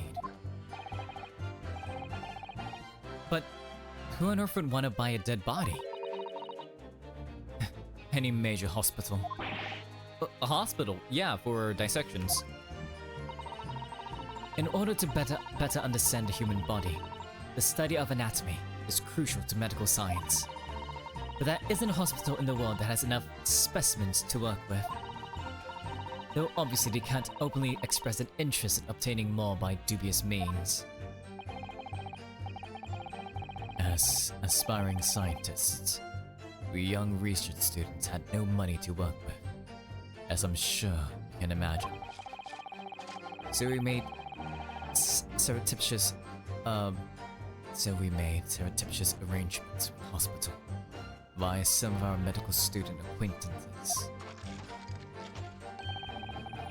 We would never take anything of value from the graves. This was all for the furtherance of science, you see. That's what we all told ourselves every time we stole into the graveyard night, spade in hand. Do you realize body snatching is a serious crime? If you were caught, you could expect the gravest of consequences. Yeah, he will be buried in litany, wouldn't he? So Von Zieks is on Team Spade, so is Trevor apparently. We students were caught between the hammer and the anvil. We needed funds for research. Professor Harebrained said exactly the same. I'm quite speechless at the apparent levity with which you revealed this abhorrent behavior.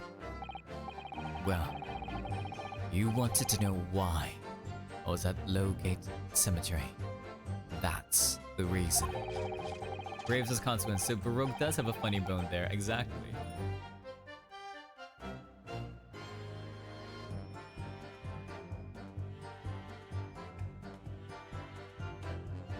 But I never expected it to end the way it did. That I regret to this day. The newspaper article was based on what I witnessed that night. Hold it! Hold it. The strange happening at Lowgate Cemetery, which you now deny. Not entirely. I ran to fetch the police at the time, you know. I was shaking like a leaf. But they didn't believe a word of it. In fact, I was very nearly arrested myself. God. So you went to the papers instead? I started big, then London News. But unsurprisingly, they didn't want to know either. Thank you, patrollers. In the end, though, it was reporters from the gossip rags, the gutter press, that came to get my story. And it spread like the plague through the capital, as gossip-hungry Londoners lapped up the tale.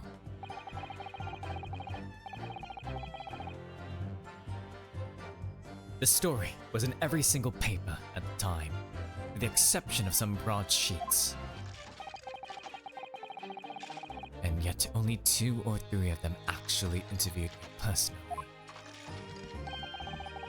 Most of the accounts turned out to be very interpretive ghost stories. What about the article in the Daily Circus? That particular journalist found me in my dormitory.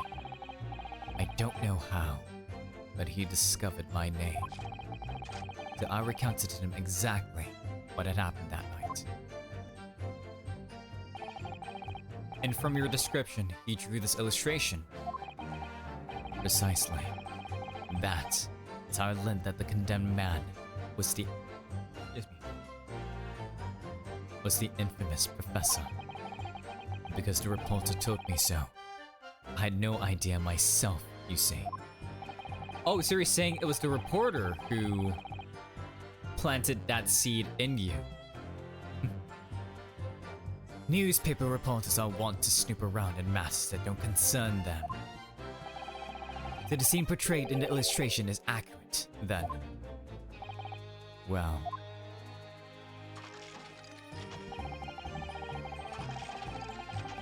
Hold it!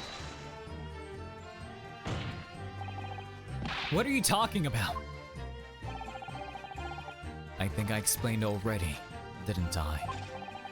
Lowgate Cemetery is at the rear of Barclay Prison, so it was renowned amongst us students at the university for being haunted by the ghosts of condemned convicts.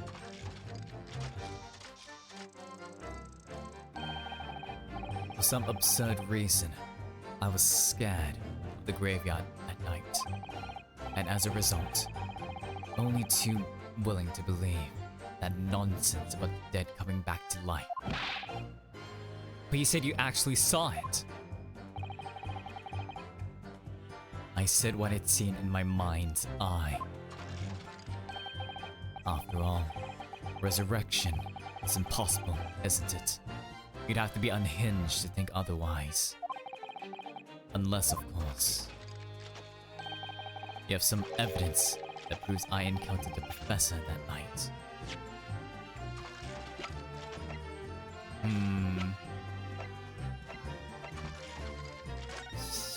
If we had the film reel, or like the slate here, you know? Because if we're saying that this camera actually belonged to him, you know?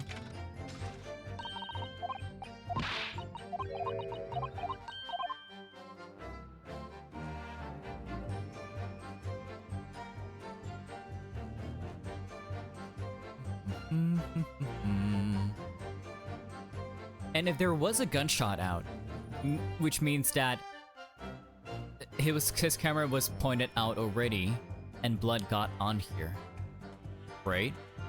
Meaning he definitely took a photo. But where the slate is important.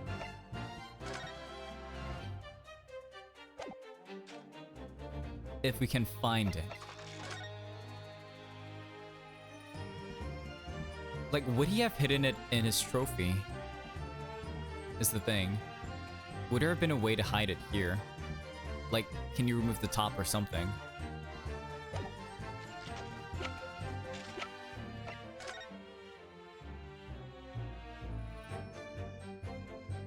Because I don't think he hid it in the head.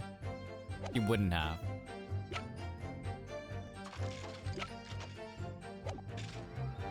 But no, I don't have evidence. Dots. I don't know. Is there any material evidence that could show he really did see the professor? If we have anything at all, Mr. Naruhodo, I know. I need to present it against that irritatingly backtracking statement of his.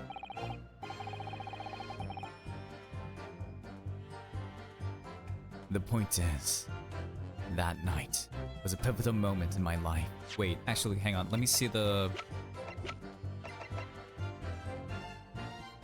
camera from around the neck of the waxwork of Mr. Trevor in a special exhibit. When the lens is extended, dark staining is visible on the bellows. Okay.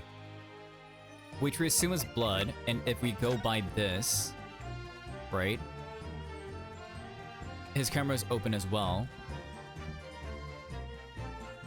And the gunshot, if the blood managed to get on the camera, that could serve as evidence, maybe. I'm gonna present everything just because like there are like other people here, so they might give us like some extra information. Hold it! That young woman being Madame Dispels, of course. Precisely. I must say, I didn't expect to run into her again like this 10 years later. As I've explained, I went by the name published in the article, and I found the man. Yes, the article in the Daily Circus, I think you said. I was a poor student with barely a penny to my name at the time. And the young lady put £5 in front of me.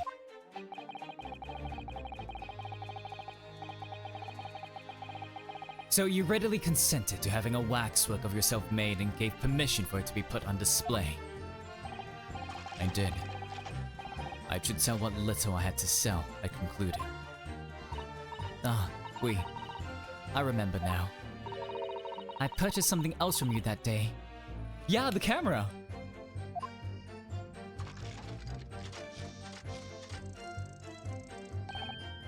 Did you?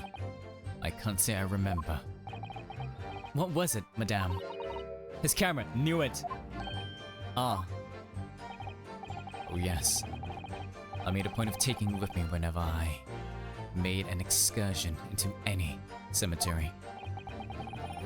You took a camera with you, so to what end? To record the details of the bodies I disinterred.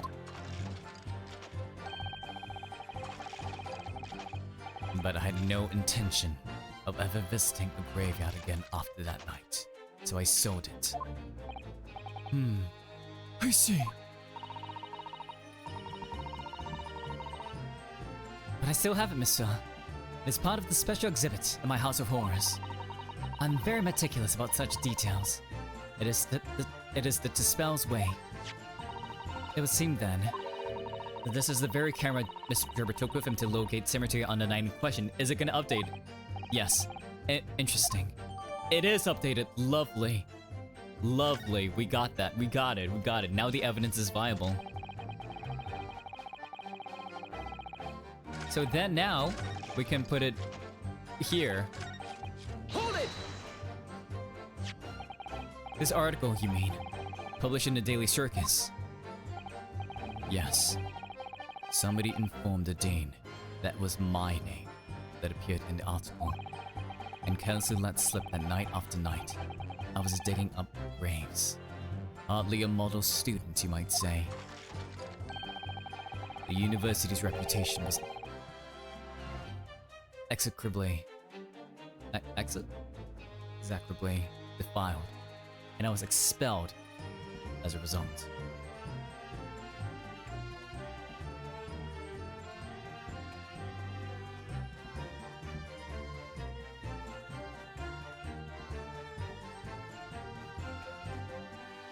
Execrably. Okay, execrably. There we go.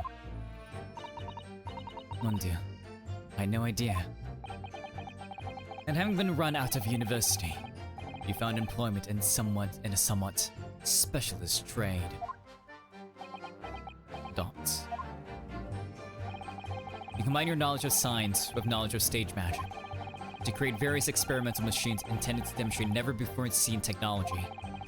And you use those deceptive machines to trick the government and private investors into giving you money. Dots. Professor Albert Harebrain, was just your latest victim, wasn't he? Whatever are you talking about? I have no recollection of doing anything of the sort. Dots. Okay, now we can present the camera to that one. What's Trevor up to? Why would he suddenly change his tune and recant his claim? I wonder if perhaps it's because his circumstances have changed now. What circumstances? He's gonna go to jail. He's, you know? Well, if he admits to having seen the professor emerging alive from his grave 10 years ago, it would expose a secret in Dr. Sif's past that she would desperately want to hide. Yes, of course. If Drebber and Dr. Sif are working together now, then if Drebber were to betray her, there would be no reason for her to continue to cooperate. In that case, there's only one way around it. I'll have to prove he really did see it. Prove he really did see the professor's corpse coming back from the dead, as he originally claimed. Yes, Mr. Naruto, exactly.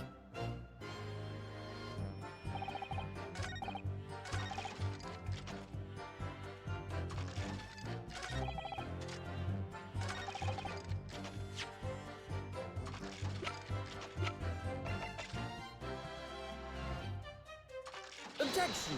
Fuck! Are you kidding me? Then what the hell?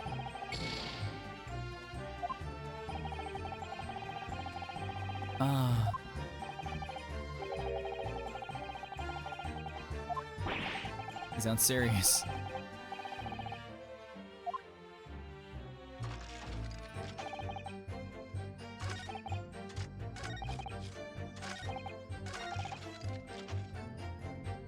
Do I press again then?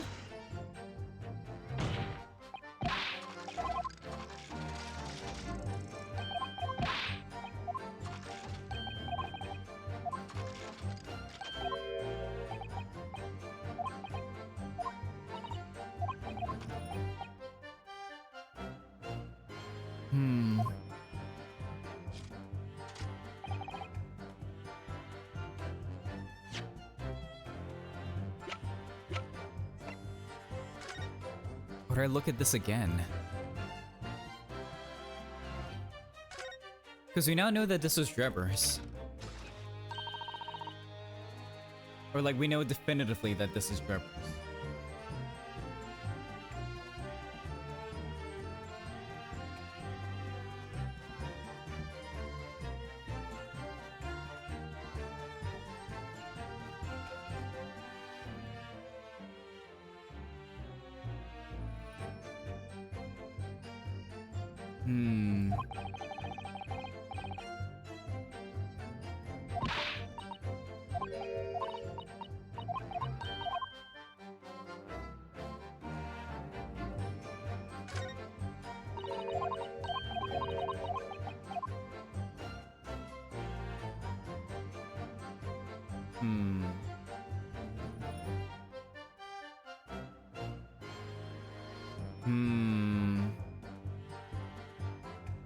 Okay, we've seen all that we can see with this.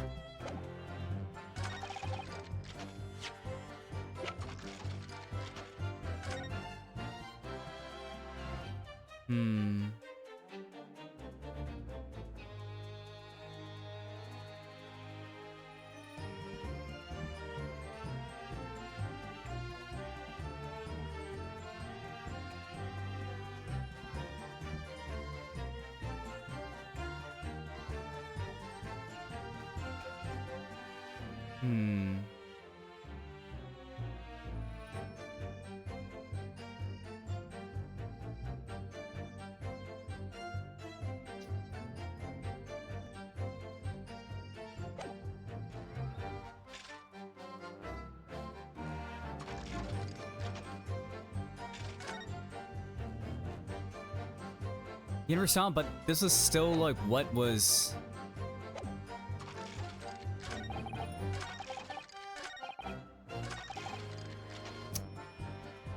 We might have to just present the article because like that's the only thing we have. Objection!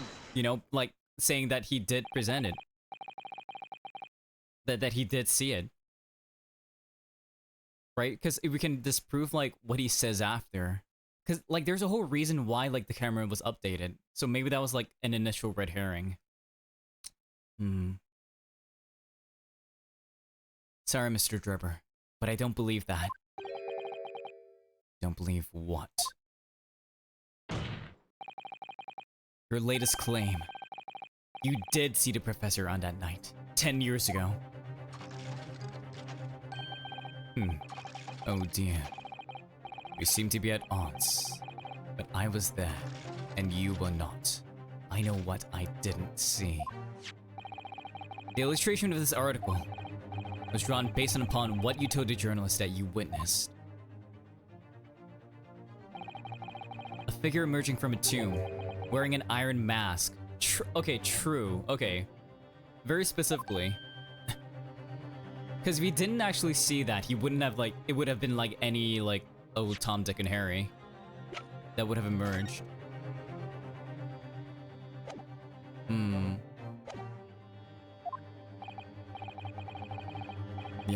Yes. When the killer was tried 10 years ago, it was decided in the closed court's ruling that the man would wear the mask to hide his identity.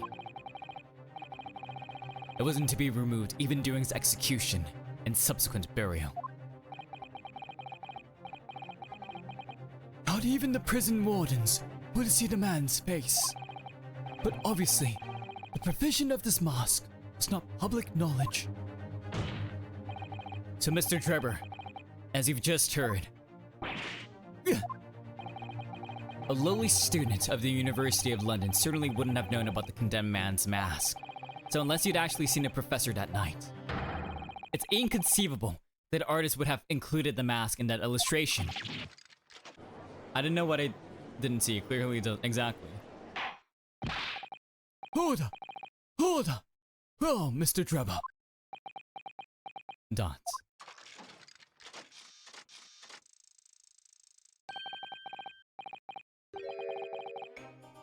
It's a vile scene, isn't it? If you look closely. And as I've already been at pains to point out, I was utterly petrified. Which is why I had it in my head that I'd seen such a blood-curdling sight. But afterwards, I came to my senses and realized that I'd been mistaken. You're still saying you didn't see it?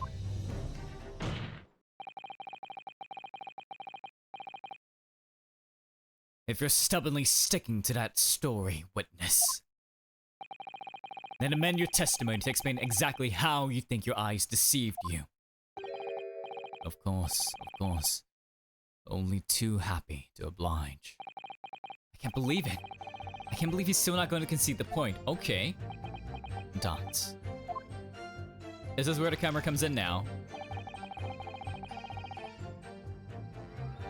Was a fellow grave robber at work? Okay, I'm pressing on this. A fellow grave robber? What are you talking about? Well, I wasn't the only one busy in the cemetery that night, you know. Other body snatchers were at work. Of course, when I saw one emerging from the hole he dug, my heart very nearly stopped. So that's the terrifying sight I actually saw, you see. But what about what you heard, the gunshot? You're claiming it was just another student on equally insalubrious business as yourself.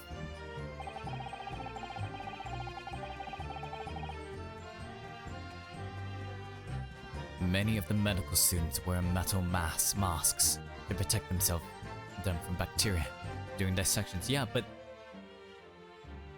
they would wear like witch doctor masks, wouldn't they? Clearly, the fellow is using such a mask to protect his anonymity, wouldn't you say? Objection! But there's more to the story, isn't there? The article goes on to say, in the next scene, a gunshot rang out suddenly from behind. The bullet pierced the resurrected man's chest, whose breath then stilled once more.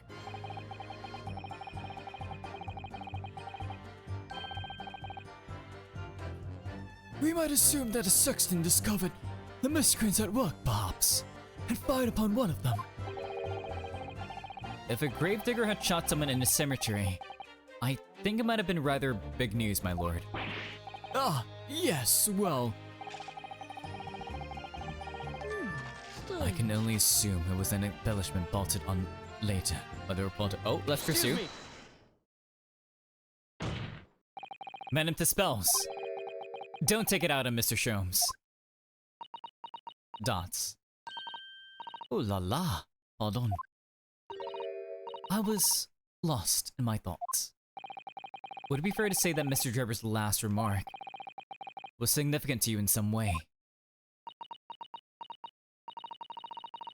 I thought it was a little strange, that is all. How Monsieur Drebber could claim this now. Ooh. If you don't mind me saying, Madame, what are you talking about? Well, when I met you 10 years ago at your university dormitory, you recounted to me about your adventures in the cemetery, no? Including the gunshot.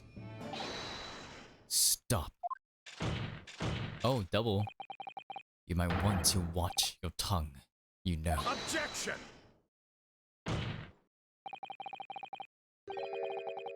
Have a care, Drebber. That's no way to speak to a lady. Let's go, Bunzigs. Let's go, our champion. Grr. Please, Madame Spells, carry on. Of course. According to what Monsieur Drebber told me at the time, he did hear a gunshot from behind him, and a bullet hit the condemned man. I said nothing of the sort. No. You were very explicit about the details. About the mask that the figure was wearing. And the blood that splattered over you when he was shot. Let's fucking go. Enough. Shut up, woman. You're making all this up. that will do. Mr. Drebber, Yes. you refute the account just given by Madame Spells. Dots. I have no recollection of ever saying those things. Come on! Do you really expect us to believe you? Control yourself, counsel.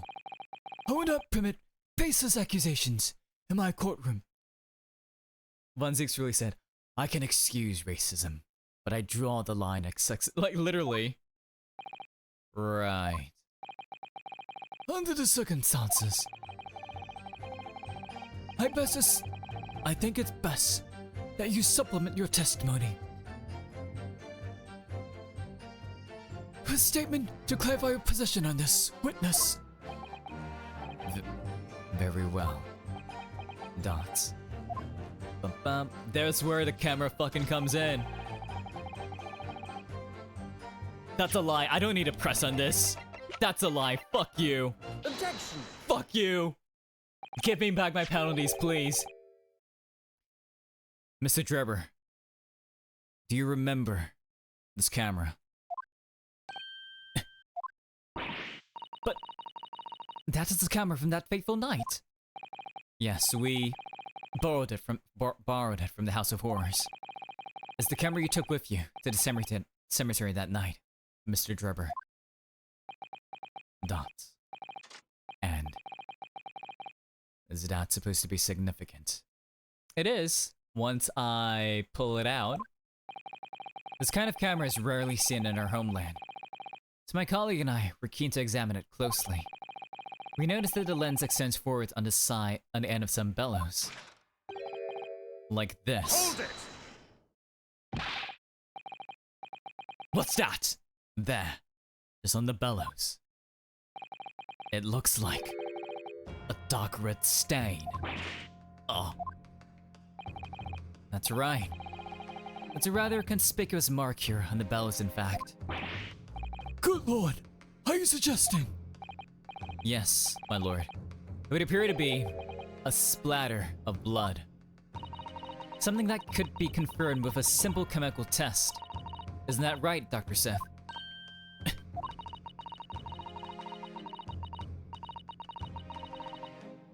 It would be difficult to determine if it was human blood and not the blood of some animal.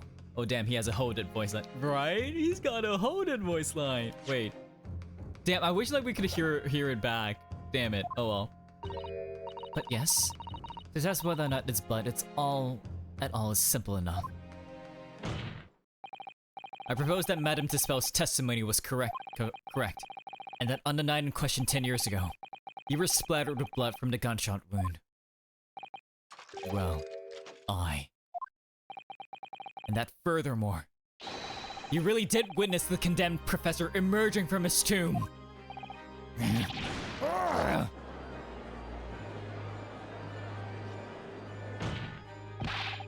There's simply no way you could have forgotten such a traumatic experience. In other words, the only explanation is that you're trying to hide the fact that you saw the professor that night. You're trying to protect Dr. Sif. Objection! But why? Why would he want to do that? Well, not for his own gain, it would seem. But whose then? Who could benefit? Mr. Trevor is obviously lying in order to protect somebody. My goodness, he's shielding someone. Oh, look at that. That furtive glance. That's not so furtive and just a full-on head turn. I wonder who he's trying to protect. Yes, my lord. And clearly, it's someone who doesn't want the truth about the professor's coming back to life to be exposed. Well, Counsel, who is it then? Who is this witness trying to protect by lying about what he saw that night? Dr. Sif. Obviously. Take that! The obvious answer is Dr. Sif. Sif. Bunzig's turned really Jedi there. Whatever do you mean? Dots. Imagine if the convict who had been sentenced to death was not in fact killed. Imagine if that was to come to light. What are you insinuating? And imagine if the convict in question was the country's most hated mass murderer. If it was the professor. That would be an unprecedented scandal. Objection! This is beyond the joke. Didn't I point out that the dead cannot come back to life? What you're suggesting would mean that the execution never actually took place. Yes, that's exactly what it would mean. Objection! Once a man is sent to the gallows, he hangs. No one can escape. Not in Great Britain. Objection! But the fact is, there was a witness to the fact that the man did escape his hanging, and there was a witness to the fact that his body was not in rigor mortis in a time that it would have been.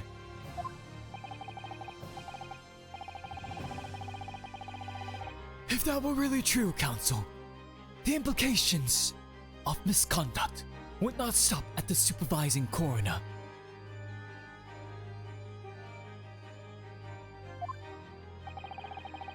It would take the honor of the entire judiciary from the ground up. Like I said before, I will make an enemy out of Scotland Yard, the Queen, God, the Devil, and the Prime Minister. All of them. Dots. And it's exactly because of those monumental repercussions that Dr. Sif would consent to any demand made of her by someone who threatened to expose the truth. Even if that meant being complicit in a crime. You mean? I mean that Dr. Sif wasn't collaborating in Mr. Trevor's wicked scheme. She was coerced into collaborating in order to protect her decade-old secret. Not by Trevor, but definitely by Odi Osman. Sorry, Odi Asman. She stretched the dead body of Mr. Asman with a waxwork model and fabricated the autopsy report.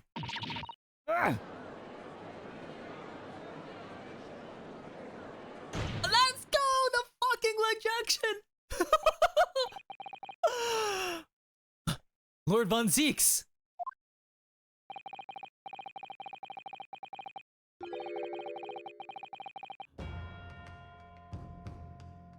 Pray forgive my freshly filled hallowed chalice. I needed 2 or 3 chalices to deal with the utter bullshit I've heard in court today. And whole raft of other discourtesies now. Goodness me.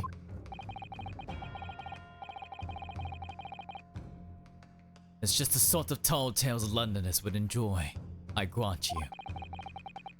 The leg slam, legendary. He's gonna need something stronger than wine. Yeah, he's gotta bring out the old vintage whiskey. And ironically, like Japanese whiskeys, those are really good. So he might, like, if he has like really high taste and stuff, like, An executed killer rising from the dead, a Scotland Yard cover-up, a conspiracy at the highest levels. So let me ask you one thing. What's that? If the condemned man really did emerge from his tomb that night, only to be shot in the chest, who pulled the trigger and disposed of him forever?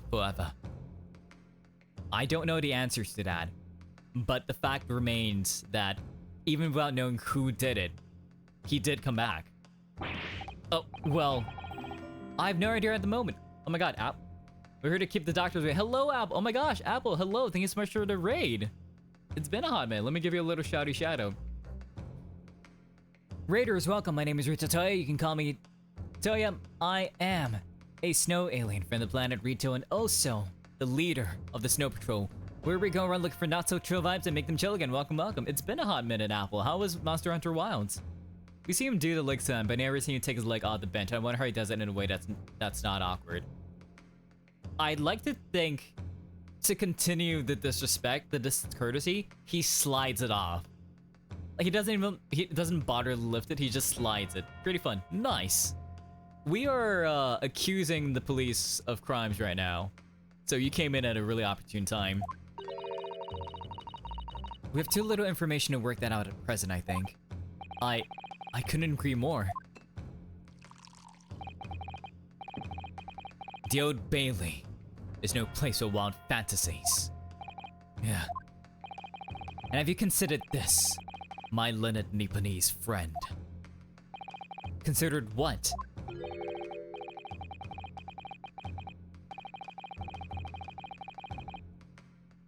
Do you realize just what a dangerous endeavor it would be to coerce this woman into such criminal activity? It's tantamount to declaring war on the entire British police force and judiciary. Quite. Hard to imagine any sum of money being offered for research could warrant it.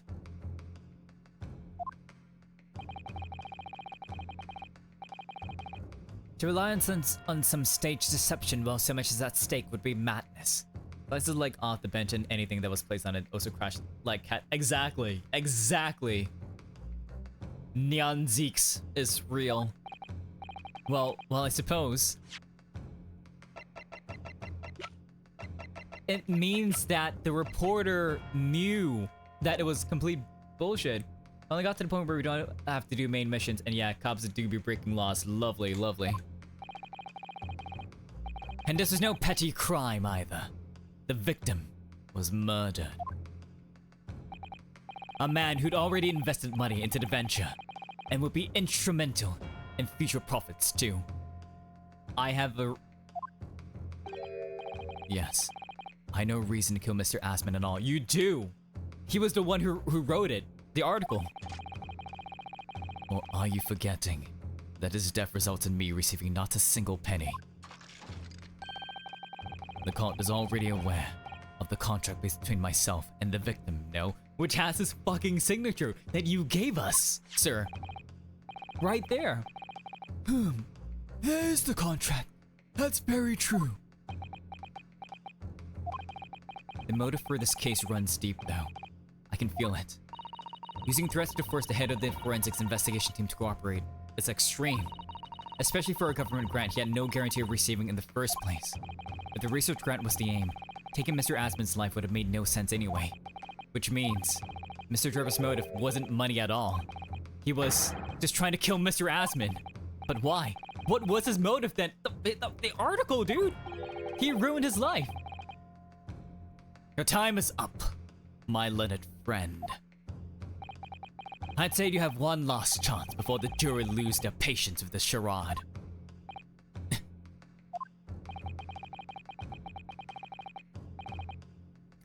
Let's see if you can back up your heady proposal, shall we? He's not! Yo, he fucking dodged that. Oh shit.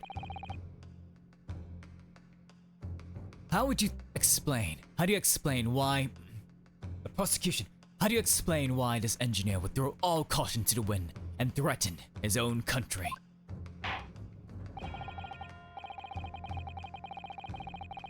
At this point, I'm not prepared to listen to more of this outlandish conjecture without proof.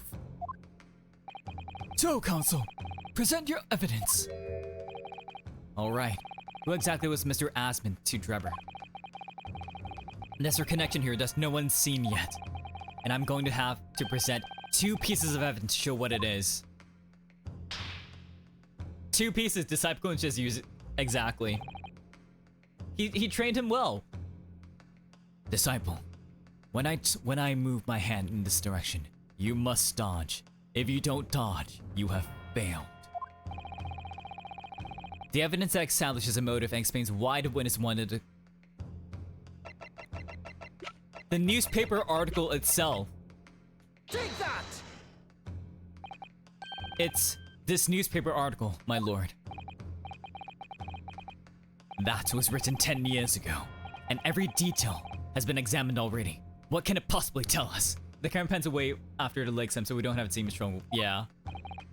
That dribble should have never been written. It's typical guts of press nonsense that means nothing. Yes, on its own, it isn't particularly significant. However, when considered alongside another piece of evidence, it will completely explain your motive for wanting Mr. Asman dead. What other evidence? Counsel, you will present your supplementary evidence without delay. The evidence, which will cross-examine, Reference. with the newspaper article, establish the motive For the deed. Oh god. Take that!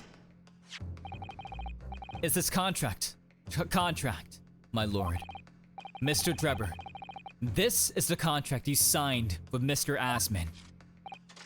Yes, that's right. The very document, in fact. That proves I had no reason to kill the man, but also proves exactly why you killed the man. No, I'm afraid not. What? I think it's just like did a reverse slam off the bench. There's something very significant that this newspaper article and the contract have in common. Really? And is that common link that shows very clearly why you were determined to kill Mr. Odie Asman.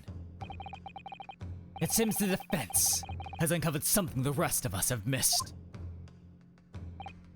So, my learned friend, point out what these 2 pieces of evidence have in common. Where exactly is the link between this newspaper article and the contract? Right here, buddy. Take that! What these 2 pieces of evidence have in common, he fully vaults over and has to walk over back to his... I mean, honestly, he might. What if, like, he doesn't just fully vault over? He uses that one leg to move his body up and off the bench. I feel like that would be a better show of his, like, his likeness. It's a signature. A signature. The signature on the illustration that accompanies the 10-year-old article and the signature on the contract belong to the same person. What?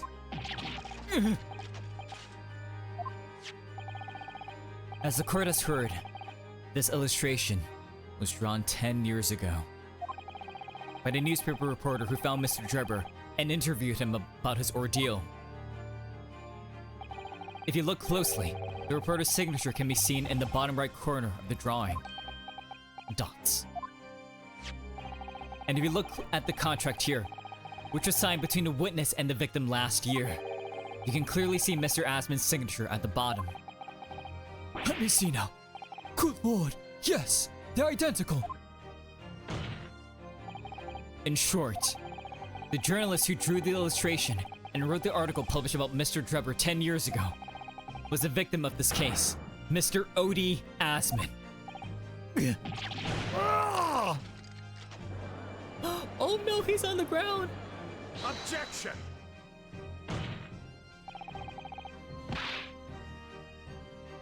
But explain to the court why. Why would that constitute a motive for the witness to murder Asman? Because he said himself he was expelled from school because of this article. He lost the chance to be a legitimate scientist, and he had to drag his name and get money through unscrupulous means. Well, if you think back, you'll remember that Mr. Drebber talked about that article in his testimony. Grave robbing, you say? Yes. Exhuming fresh corpses to sell is reasonably lucrative. That is quite beyond the pale. You would invite divine retribution, sir. Yes, well, I think I suffered retribution enough. The Daily Circus eventually unearthed my name and put it in print. It cost me a great many headaches. In the end, I had to leave the university. That was the only paper with the bad grace to identify me unambiguously, I might add.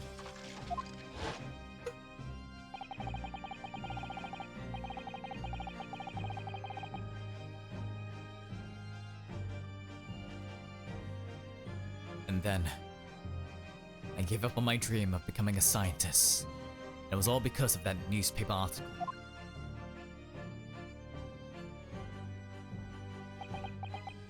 Dots. At the time, you were a student of the University of London who dreamt of becoming a scientist.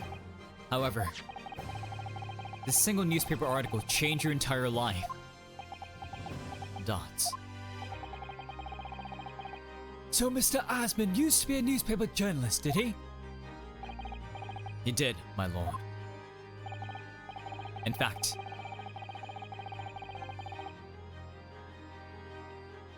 oh, was it not mentioned before? I feel like maybe I saw it from like the article itself.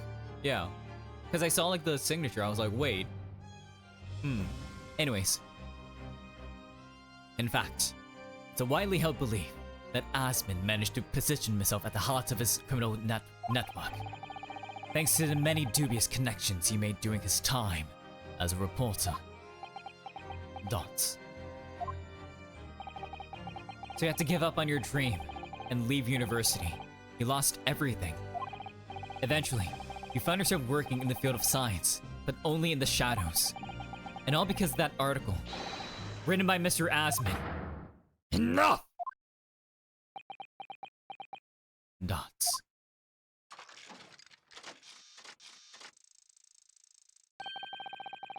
Stop this endless dribble about my life. What?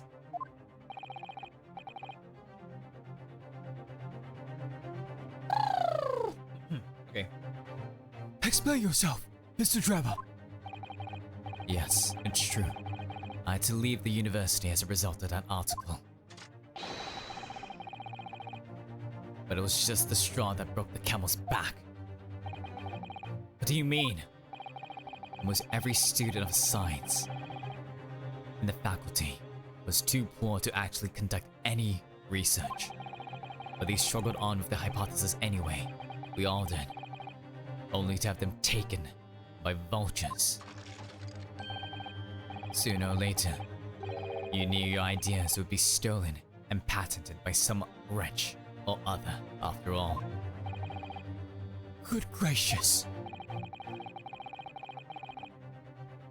Making a name for yourself as a scientist in a climate like that was a miracle only a select few geniuses could ever hope to achieve. But you were one of those geniuses. You won this award. Personally, I wasn't one of those geniuses. Still, it was hardly a wrench. Being forced out of the university because of locate was the best thing that could have happened to me. Mr. Drebber, do you genuinely believe that? Of course I do. Who's better placed to know whether or not I possess a talent for science than me? The Royal Society. I'm sorry to say that your words don't ring true at all. How dare you? And I have evidence to prove it. How are you in position to say anything about me? I don't know you from Adam. Fine. If you think you have evidence, go ahead. Show it!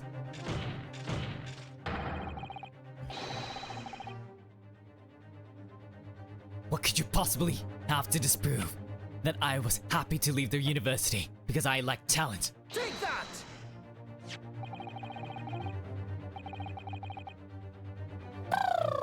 Oh, my throat. Anyways. Do you remember this, Mr. Drebber? We found it at your workshop. Is that a Royal Society trophy for excellence in science? What exactly is this trophy, Council? It's the greatest honor that can be bestowed on a young scientist, my lord.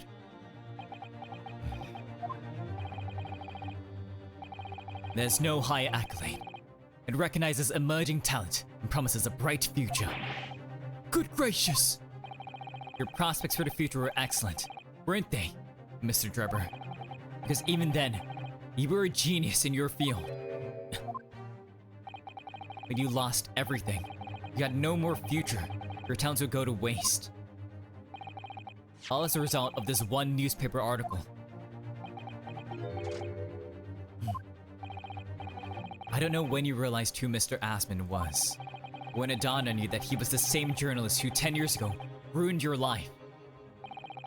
It's abundantly clear that you had no intention of forgiving the man. Dots. The truth is... Finally, it's gonna fold. Probably not.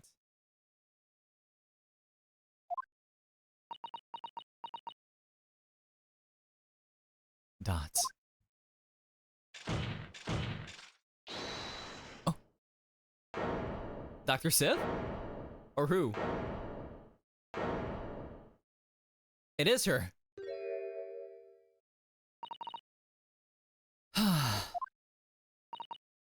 Fine. Clearly, this has run its course now. What? I admit it. All of it. Wait. Hang on? What? What are you doing? It's exactly as the Japanese man said. I was coerced to go along with this man's plot to murder the victim.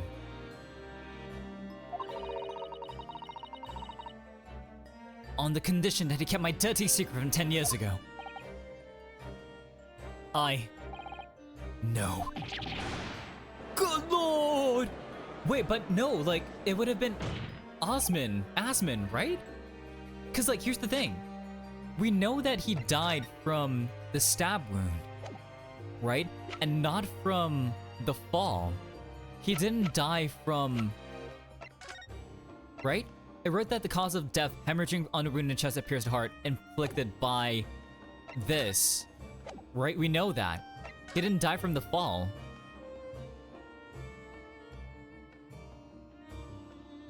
And...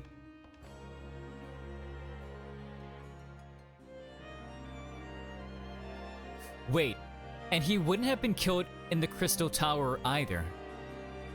Right? Because you see how the blood trails down?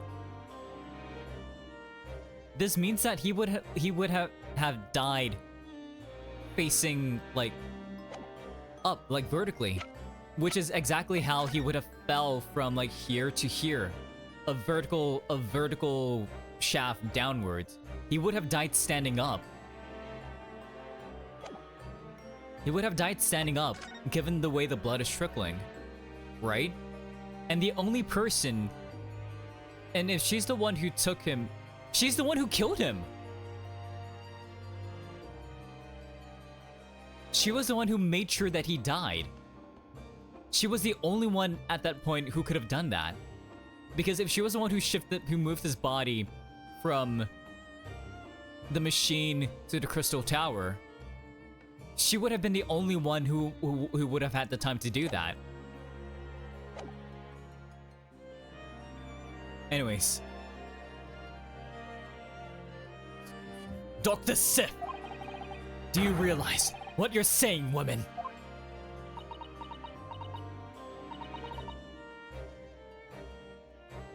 It's all true.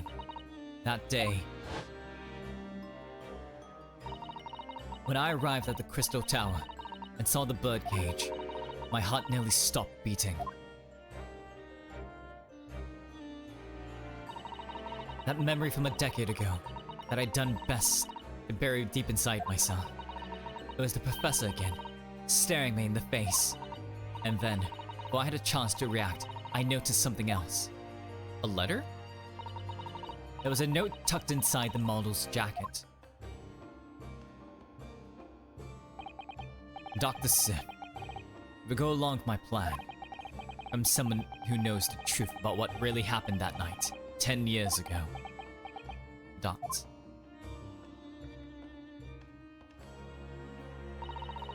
All the instructions were there in the note. Every detail was meticulously written out. I had no choice but to do what it said. I made the necessary alterations to the scene and fabricated the autopsy report as instructed. There was really no other choice. It had to be done to protect the judiciary. I can only apologize now. For Sif.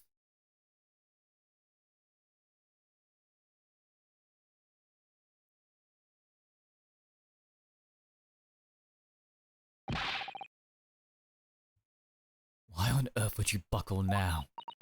Don't. Because she's trying to hide something, right? Well, there's no point in trying to hide it anymore, is there? She's trying to hide something else, right? Because I don't think it's just that it has to be Odie Asman that's extorting money from her, right? That's why the 500 scalpels per month. I would have stopped anything to. I would have done anything to stop it coming out, even collaborate in a murder.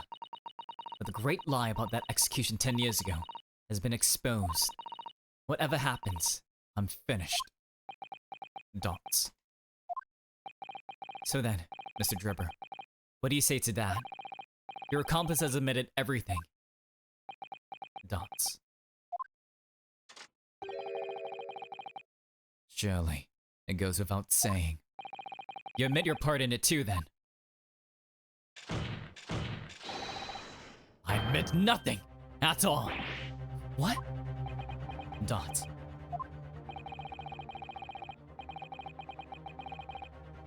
Have you forgotten that the kinesis machine was ripped to shreds by an explosion? Short of me admitting to a crime, there's really no possible way for you to prove I did anything wrong. No!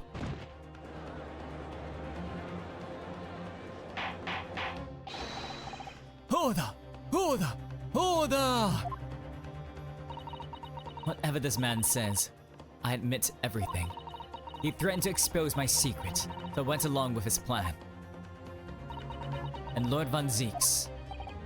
Yes. I hope you accept my apologies.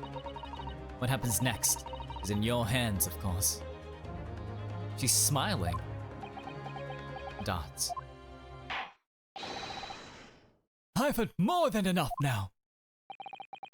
I have represent the final findings of this court. This trial is not the proper forum in which to pursue the alleged wrongdoings of Mr. Drebber. The defendant is Professor Albert Harebrain. Dots. Very true. And it slipped my mind. Isn't he one of your closest friends?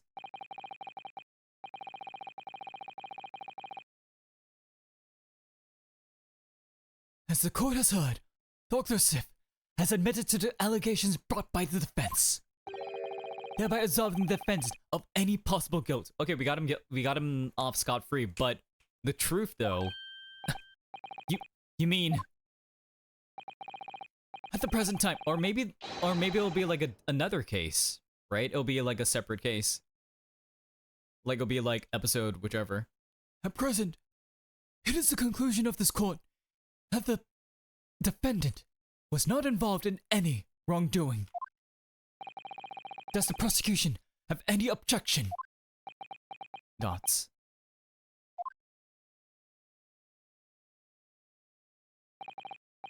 None, my lord. Oh, congratulations, Mr. Naruhodo. You've proven Professor Harebrain's innocence. Without further ado then, the adjudication. Unless the prosecution or defense have any other matters to discuss. Dots. Dots. I don't know. This doesn't feel quite right. Or maybe he's not gonna let it finish. In all the commotion, I also kind of forgot about Albert, not gonna lie. Sorry, Albert, yeah.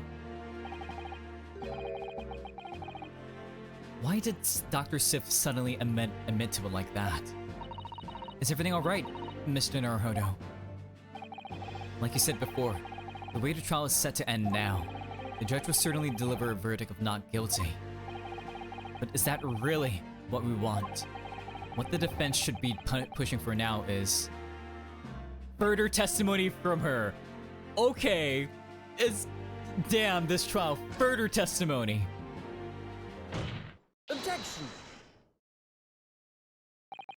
The defense objects to the trial ending at this time, my lord. I beg your pardon? We demand one final testimony.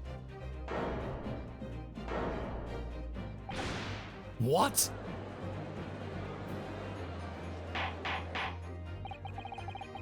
You do realize I'm about to adjudicate in favor of your client, I presume. What are you playing at now, my Nipponese friend? Why would you want to obstruct the conclusion of the trial at this point? No defense lawyer in his right mind would do that. Dots. Mr. Naruhodo, What exactly are you thinking? The truth, the whole truth, and a way to bring it all out into the open. Right. Dots. Yes, in hindsight. Ah yes, one word of warning before I go. If, in the course of the trial this afternoon, you perceive even a shadow of doubt about the truth, don't let it out of your sight. Pursue it like a dog with a bone.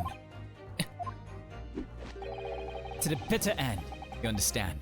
Do not falter, whatever may come to pass. I'm sure Mr. Sholmes knew. He must have deduced that this would happen. I like how we know that when he does his dance of deduction, like, even Rinosuke is like, okay, Mr. Sholmes is definitely screwing with us. Because he has his moments of, like, absolute brilliance. But I feel like he is, like, just, like, screwing with us during his dance of deductions. Yes, I'm here in court to advocate for my client and to secure an acquittal. Obviously. But that's not all. I believe that I have a duty to the court to pursue the whole truth of the case until every last detail is laid bare. And that is why the defense calls for further testimony from Dr. Sif.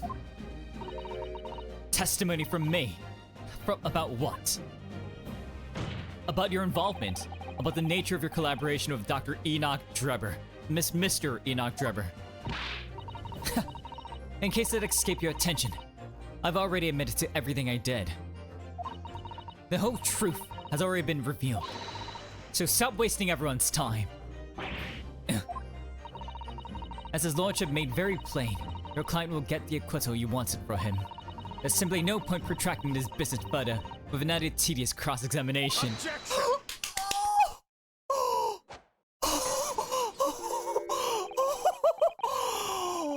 Oh, Von Zeeks! Are you on our fucking side? Are we gonna drag this out? Pray, forgive my callous handling of that hallowed bottle. I slipped. I see. Yeah, he did slip, Your Honor. You saw it. That's what you call it? What is your objection, Lord Von Zeeks? Go for Baroque, baby. Let's go. The prosecution also calls for supplementary testimony from the witness. Let's go, Baroque. Don't be stupid. There's more to this case than has yet come to light. Then I will join my learned friend in pursuing the facts until the bitter end. Let's fucking go! Let's fucking go, Baroque! Let's go, baby! Oh shit! It's the last trial from the first game all over again. Holy fucking shit! Let's go, Von Zeeks! Yo, what? Lord Von Zeeks. This is most irregular, to say the least. However, as the prosecution also called for it, I will uphold the request. Dr. Sif, you will testify for the court. Explain the full extent of your involvement in the murder apparently committed by Mr. Drebber. Very well.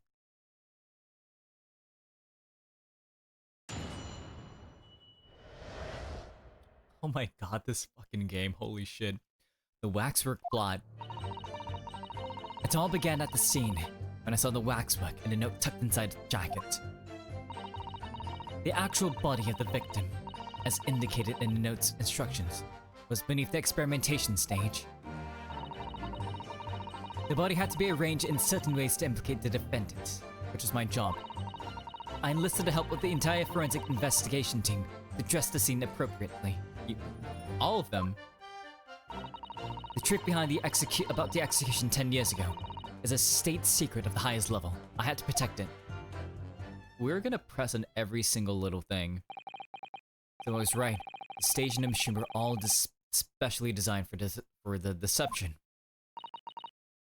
So it seems, and all meticulously prepared. You did well to see it through. To see through it. You're a very shrewd boy. Okay. So kind of you to say. And what about this autopsy report then? All I did was record the location of the body as being in the crystal tower instead of under the stage. That's all? That's a horrible corruption.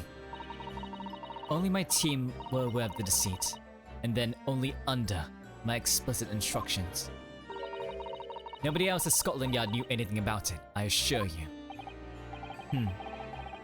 We must be thankful for small mercies, I suppose. Well, I believe the testimony has clarified everything. There's no particular need for cross-examination, I would say.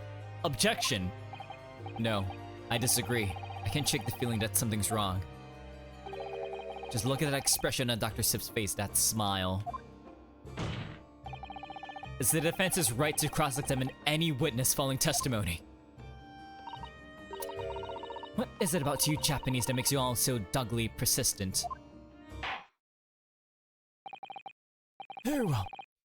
If you so desire, counsel, proceed with the cross-examination. Yes, my lord. Let's fucking go. Let's go. The waxwork plot. Now began at the scene when... Okay.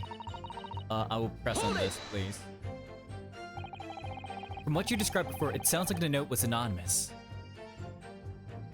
I'm gonna nab and grab all the information and clues that I can get from you. Did you have any idea who was behind it? There are very few people in the know about what really happened 10 years ago to start with. But anyway, I never heard of this engineer. So no, I have no idea. Yet despite not knowing who was behind the plan, you went along with it.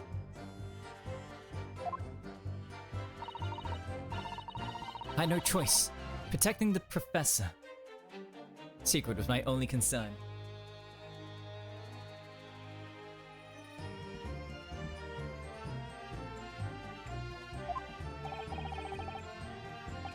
But the horse is bolted now, and the stable door will never shut again. Scotland Yard's reputation will be immeasurably damaged as a result of all this. Yes, thank you, Lord Von Zieks. I'm well aware of that.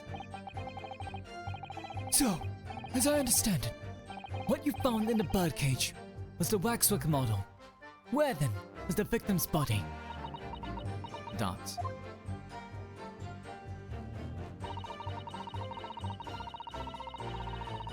Hold it! So you knew about the special construction of the stage used to carry out the trick then?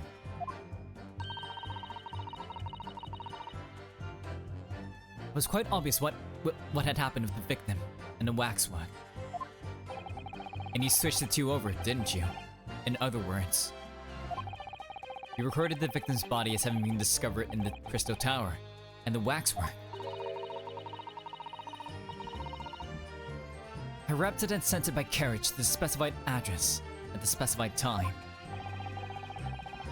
And why were you given such directions?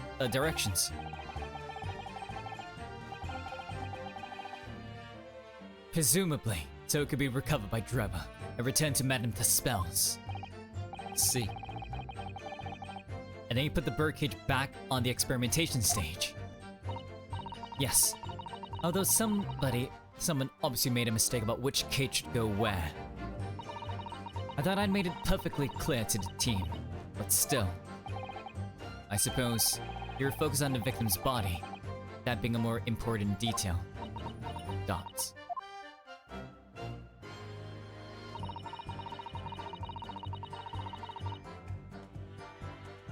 In what ways? I need to know. When you say arranged, I presume you mean with this. Yes. The instructions in the engineer's note said something along the lines of fabricate some evidence to make it clear that Harebrained alone could have killed Asmund. So, you mean that was your doing? I fetched Harebrained's ridiculous screwdriver from the stage and took it with me, alone, to the abyss under the stage where the birdcage had fallen. Alone, Doctor. Dots.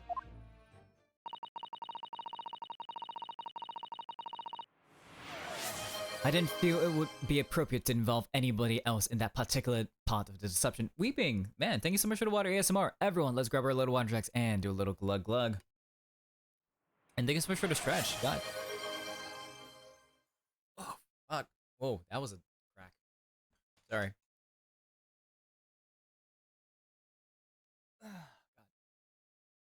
Ooh, nice.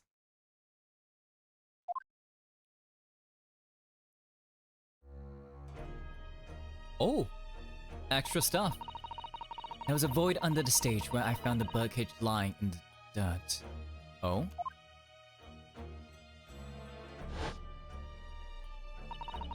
I approached it, leaned down, and slowly opened it up. Then, I took the screwdriver in both hands and plunged it into the man's chest. Wait, but... And then you noted that in your fake autopsy report. Wait. But if she did that, then the blood trail wouldn't do this. Because the blood is trailing down because of gravity. Right? If he was just stabbed here, the blood would just pull here and not like drip down like this. This is a direct result of gravity, meaning the birdcage stood straight up. Why are you lying about this point? Is it because he was still alive and you're actually the killer? As a fictitious cause of death. Exactly. So, the actual cause of death was... Dots. The trauma resulting from the 30-foot drop. My word. Dots. What is it, Mr. Sato? Something about Dr. Sif's last statement is playing on my mind, that's all. Yes, mine too. Dr. Sif. There's really no need to shout. I can hear you perfectly well. The defense calls for you to add what you just said to your formal testimony. Oh? Which part? What do I want her to supplement her testimony with is... what you did to the victim. How you stabbed Mr. Asmund in the chest. That part. Fine, if that's what you want. There's really no need to point.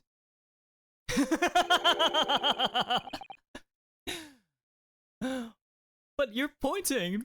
The prosecution concurs. Dots. Let's go. Well, you will supplement your testimony now, witness. If you wish, my lord.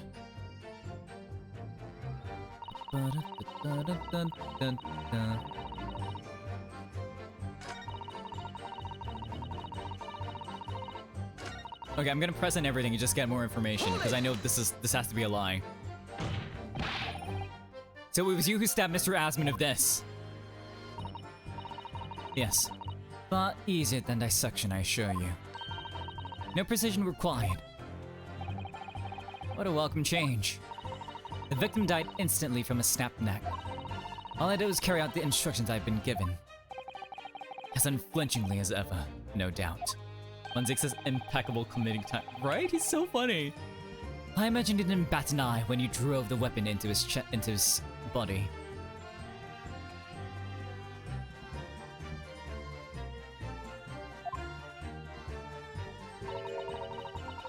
There was no need to bat my eyelids.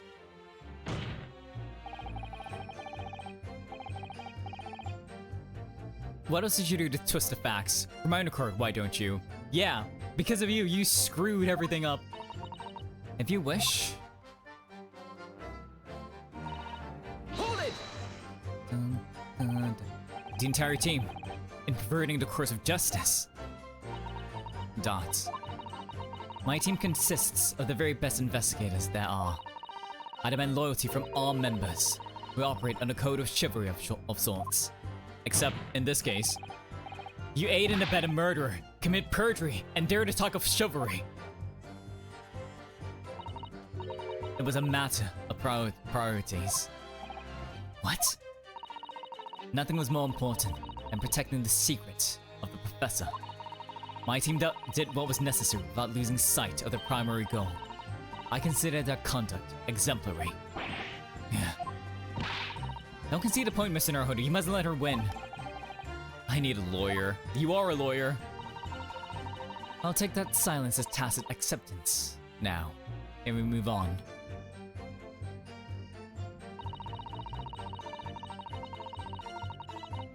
Hold it! But at what cost? Faith in Scotland Yard is going to suffer a terrible blow as a result of this. And your precious secret is out now anyway. Dots. Yes. As you say. And I take full responsibility. Blow me down. Dr. Sith! Surely there was some other way you could have protected the secret. No. There really wasn't. I've done my utmost, believe me. In many ways. I respect your determination. Phew. I nearly froze under that cold stare as she said that. I do believe she was being genuine though, Mr. Naruhodo. Dots. Okay, I need to present the photo. So that's her story. She's admitted everything and revealed her full involvement in the crime. I do wonder if there really could be much more to it. Well, I don't know, but I just have a feeling. Do you, Mr. Naruhodo? The truth is, I find it strange too. How those two are reacting to this in complete opposite ways, I mean. Yes, exactly. Like, Trevor's downcast and Sif is just smiling at it. For some reason, I feel sure they're still trying to hide something.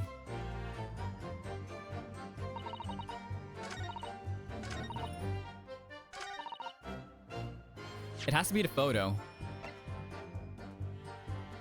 Objection! Yes, I was right. Dots. I've got a nasty feeling. You are the killer. You are the one who killed him. And this inconsistency points to an extremely uncomfortable truth. Oh shit, the theme! Dun, dun, dun, dun, dun, dun, dun, dun, dun, dun, dun, dun, dun, dun, dun. Let's go. What on earth is the matter, Council? Have you lost your tongue? I apologize, my lord. Dr. Sif, in that last statement of yours, there's just one point that seems to defy explanation. Out with it, my learned friend. There's an obvious inconsistency between your description and this photograph, which shows the victim in the birdcage following the events that led to his death. Objection!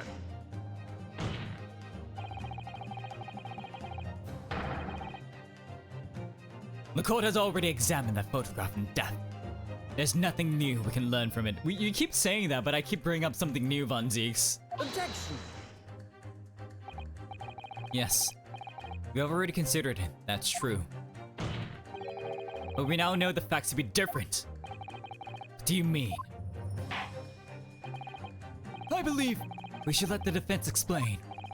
Where in this photograph would we see the alleged inconsistency with the victim's statement of the bloodstain? Take that! Look closely at the bloodstain on the victim's chest. It clearly extends in a downwards direction towards the man's feet. And why is that significant, Council?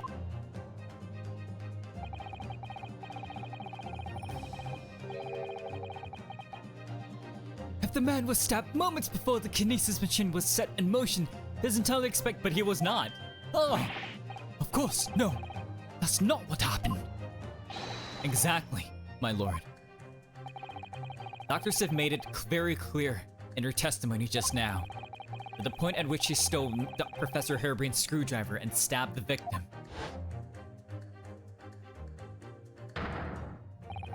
was after the grand deception was set in motion, when the birdcage had fallen below the stage out of sight.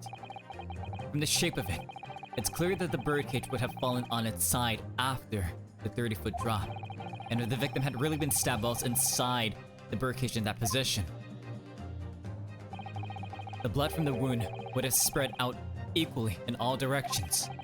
For it to have formed the longitudinal appearance as we see in the picture, it's inconceivable. How's that for forensic science, Sif?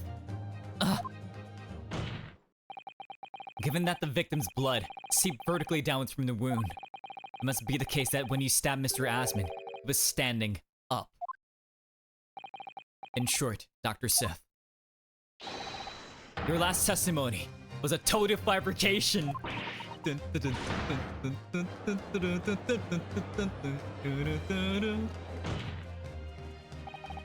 I knew it. I was right. I've identified that contradiction.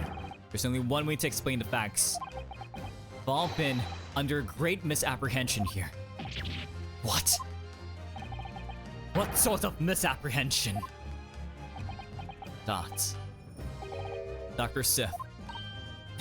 The sweats. We got her by the ropes. You claimed you were coerced into helping Mr. Trevor. As a result of the note he left in the waxwork. You claimed that you made changes to the scene of the crime to implicate the defendant. And you claim that you authored a fake autopsy report to cover your tracks. One of those claims is an out-and-out lie, because the question of what the bloodstain really tells us has only one possible answer.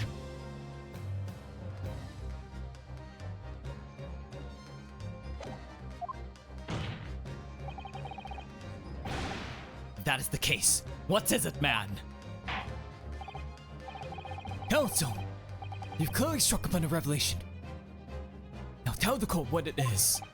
Which part of Dr. Sif's story is shown to be a lie by the contradiction in the statement, testimony?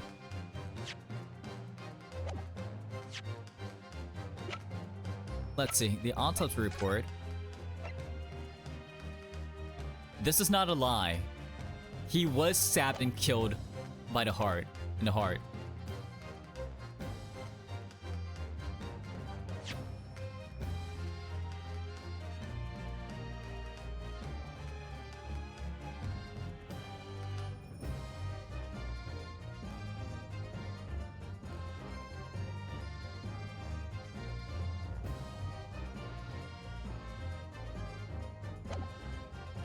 The stabbing of the victim, because she killed him. Let's go! The answer is very simple if you consider the sequence of events. If, when the victim was stabbed, the blood was seeped up from the wound seeped downwards as it did, we can be sure that the victim must have been either sitting or standing upright at the time. But as you rightly pointed out, the birdcage would have fallen inside when it fell beneath the stage. Yes, it would, which tells us that the victim must have been in that position of his own accord. He was alive. Objection! That's impossible. The man was dead, remember? No! That is the misapprehension.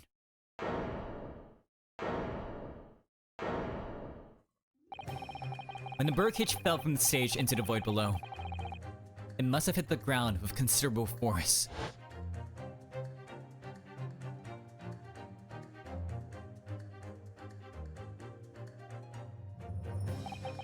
But Mr. Asman didn't die in the fall.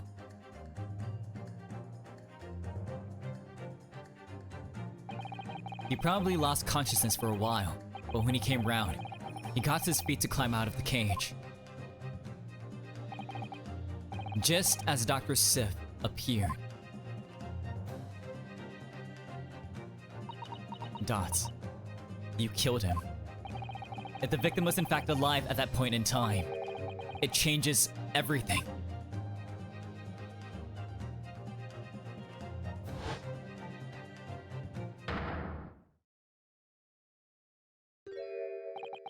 Ah! Ah!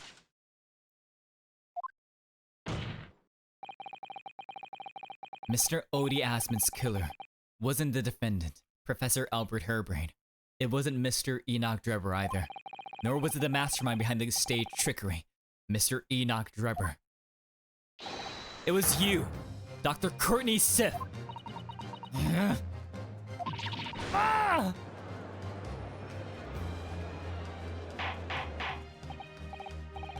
Order! Order! Order! Can this possibly be true?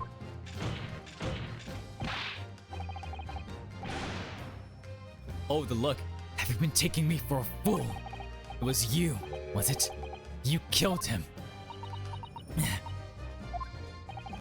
hoped that by admitting to being an accomplice in Mr. Drebber's scheme, the trial would end. Before you were accused of a far worse crime. Cold-blooded murder. Oh, do shut up! You're so desperate now, you're making all this up.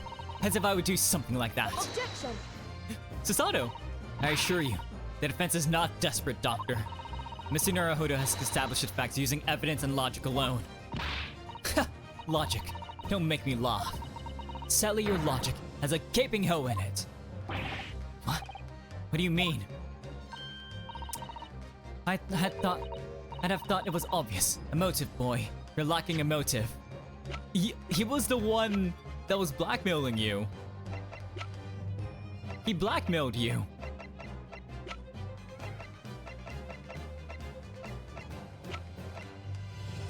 Because of this. Because of the people that knew the truth that night, there were only a few. Right? One of them being the reporter who interviewed Drebber. Just when you think everything has been revealed this more exactly. What possible reason would I have to kill Mr. Asman?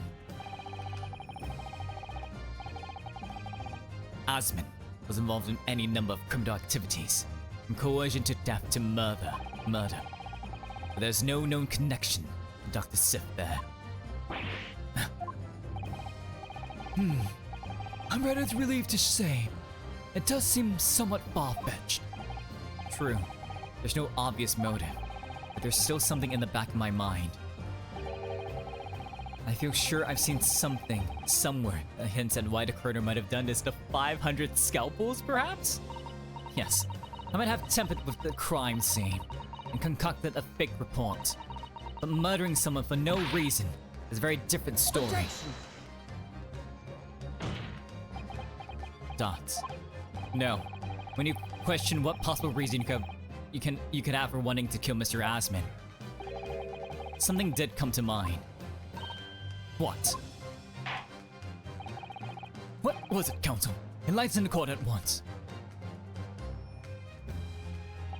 Yes, we saw it yesterday, didn't we? The 500 scalpels, right? Something that seemed strange, but we had no reason to suspect it at the time. There's a particular object that explains why Dr. Ziv would have wanted to kill Mr. Asman. The scalpels! It's a scalpel, or rather, scalpels. Did you say scalpels? It would appear that word has struck a chord, Doctor. You, come on, out of it. It was yesterday when we visited your laboratory. Look at this big thick book here. It appears to be an accounting ledger. It's a record of the forensic investigation team's spending, I think. Dots. Oh? What is it? It's clear that the team purchases various equipment and supplies on a monthly basis, but, well, one entry seems rather strange. Really? In what way? You're buying 500 scalpels every month. I was right of the number. Let's go. Dots. 500 scalpels a month. At first, I wondered what on earth you could be using that many scalpels for. But actually, I realize now it's not the scalpels themselves that are significant. It's the money for them, disappearing every month from the department's accounts. Asman's criminal organization relied heavily on extortion for its funding, tracing the money from the forensic investigation team's account to find out where it was going would be extremely straightforward.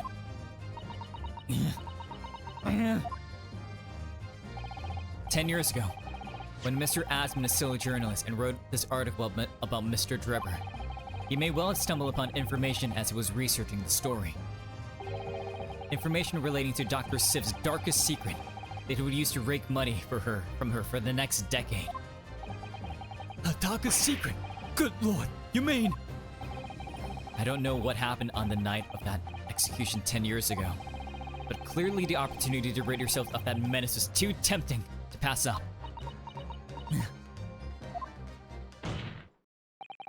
So in the end, you weren't coerced out at all, were you?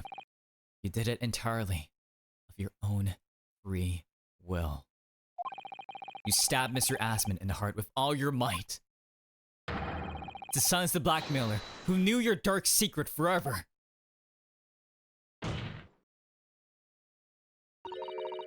You'll never understand. None of you.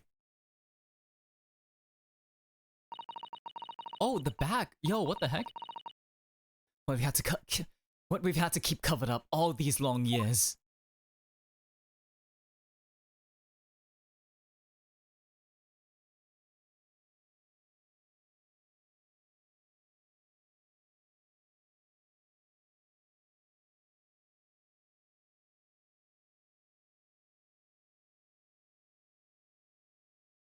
Trevor. As very little of the machine remains after it was ripped apart by the bomb, the truth of this case can never be properly established unless you speak out. And if you decide not to, it's very possible that Courtney Sith will escape punishment for her crimes. Please, sir, own up to what you've done. and tell the court the truth about what happened. Dots. 10 years ago, you told the truth, and you were robbed of a bright and successful future as a result. I can certainly understand your bitterness and your consternation now. However, this is surely the chance you've been waiting for, to sever the hold that fate's had over you all these years.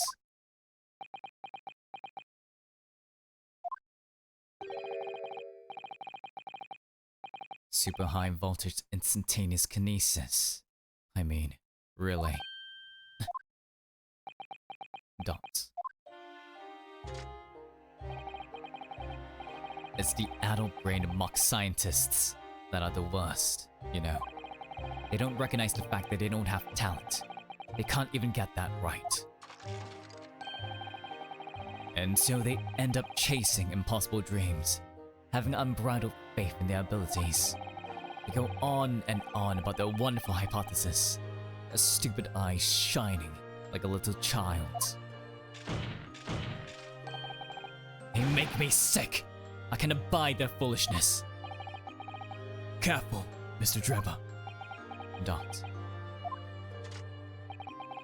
I was particularly pleased with the kinesis machine. It made for quite a show, didn't it?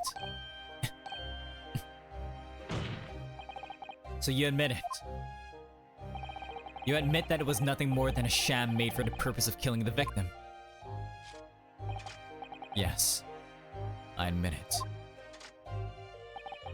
I did it all in the name of revenge. Dots. Revenge for the future that Mr. Asmon's article had deprived you of 10 years earlier. The revenge you sought didn't stop at Asmon, did it? Which is where that very particular waxwork comes in. Yes, I see. The corpse itself, I mean the actual symbol of it.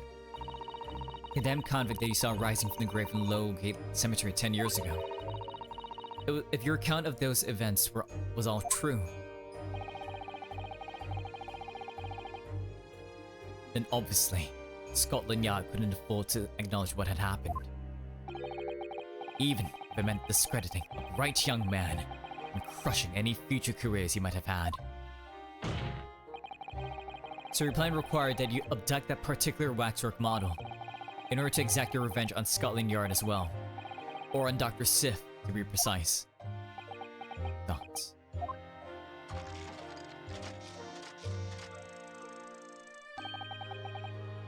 It was a year ago. By some extraordinary twist of fate, Asmon turned up at my workshop. He didn't remember who I was, of course. He just wanted to employ my services as an engineer.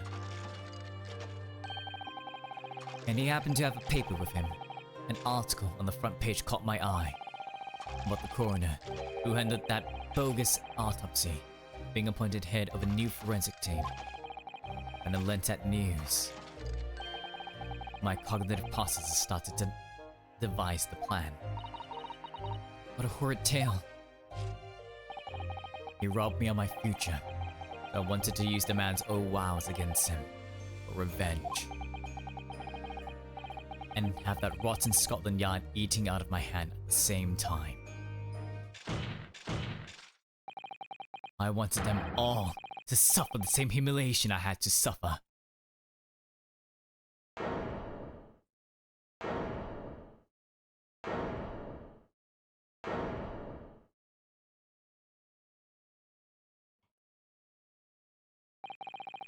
Your actions against those who ruin your future were justified as revenge, at least to yourself. Certainly, no one has the right to destroy another's prospects, especially for purely selfish gain. And yet, in carrying out your plan, you did exactly that to someone else, didn't you? To Professor Harebrain. Did I? Professor Herobrine's only crime was passion for his hypothesis. But you had no compunction about sacrificing his future to effect your revenge. You knew that he would be forever branded a failure and a fraud. Dots. Perhaps life treated you unfairly 10 years ago, and others' misconduct left your life in tatters. But remember this. Your own actions resulted in exactly the same thing for another perfectly innocent young man. You tell him, Ryunosuke, goddamn.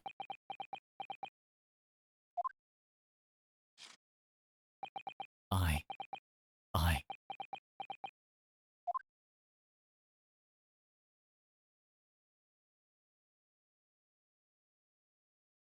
My god, this trial was so nutty, holy shit.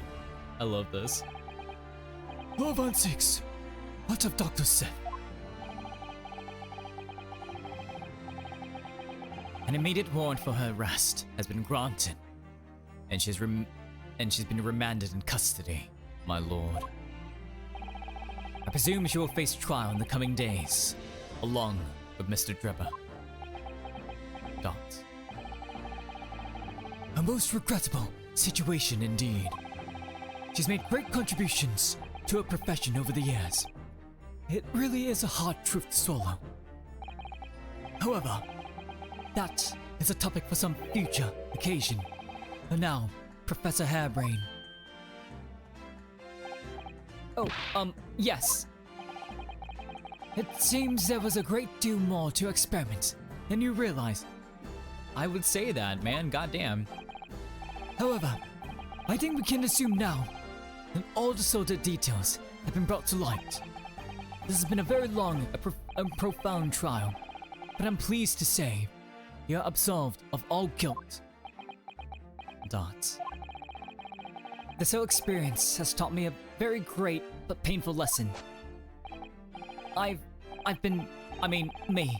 This dedicated scientist, this devotee of natural philosophy. I've been selfish and self-centered, and above all, a fool. Professor.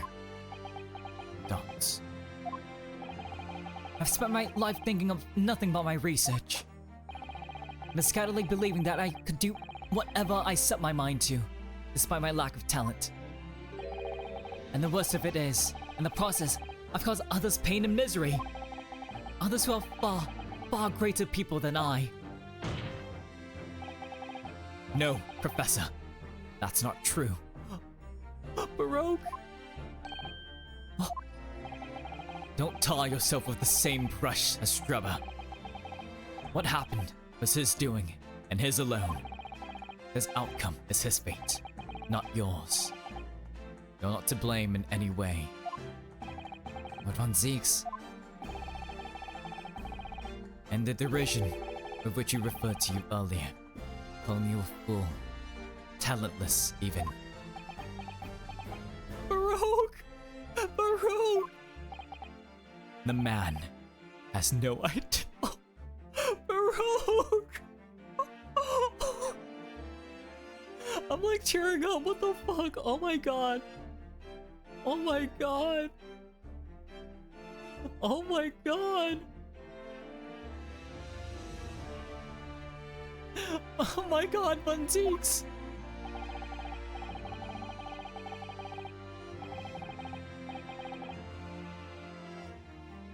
To believe in yourself and work your fingers to the bone to realize your dreams.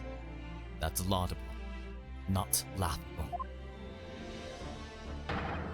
No one has the right to deride another with such choices.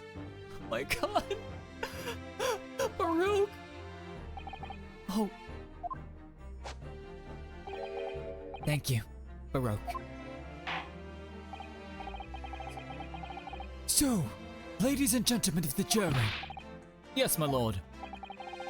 It is this court's expectation that you find the defendant not guilty of the charge of which he stands accused. I presume there are no objections. None from me, my lord. Sincerely not. This trial has really made me think, but this is the right decision. It's all been proven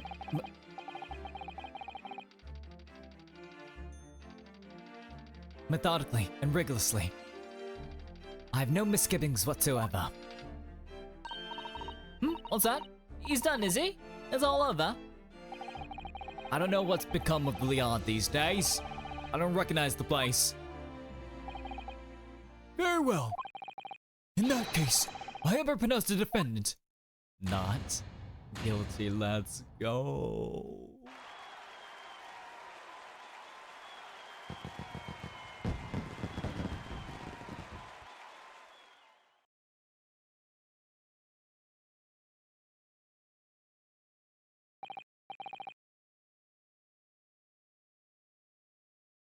Court is adjourned.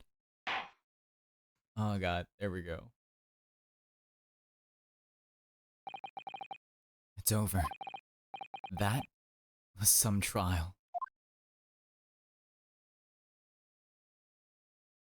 God, you can say that again. Holy shit. Fuck, man. 24th October, 4:33 p.m. Guild Bailey, Defendant's Antechamber. Professor, what a pleasant outcome, isn't it? Oh, it is. It is. Congratulations, Professor Herbrain. Dots. Mr. Naruhodo. Mr. Sato. I'm truly beside myself with gratitude. How can I ever thank you enough? I'm just glad it's all been cleared up. I didn't realize you were just caught up in a bad situation. Ah! Right now, you know, if I had that research grant money, I'd give the whole lot to you. Every penny. Well, I'm sure we're getting paid for this somehow. I assume. Hopefully. Well, that's very kind, but I'm just a student, so we don't need any financial reward. Your acquittal was more than enough. Oh dear. Oh, what can I do? How about this? As a memento, a paper about my hypothesis is inside. Well, just as a memento then. Thank you. I've been wondering, Professor, what are you going to do now? Oh my, yes. What am I going to do?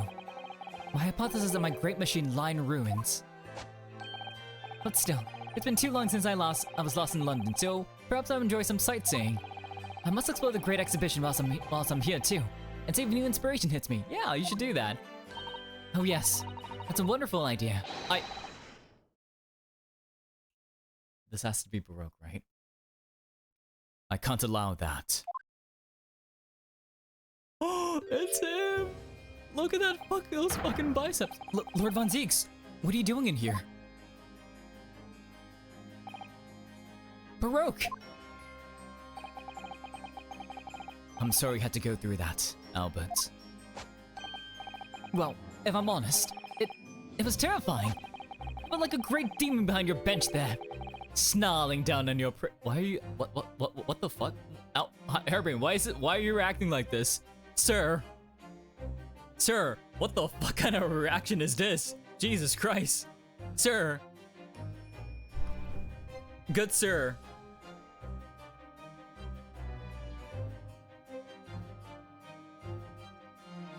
Buddy. Dots.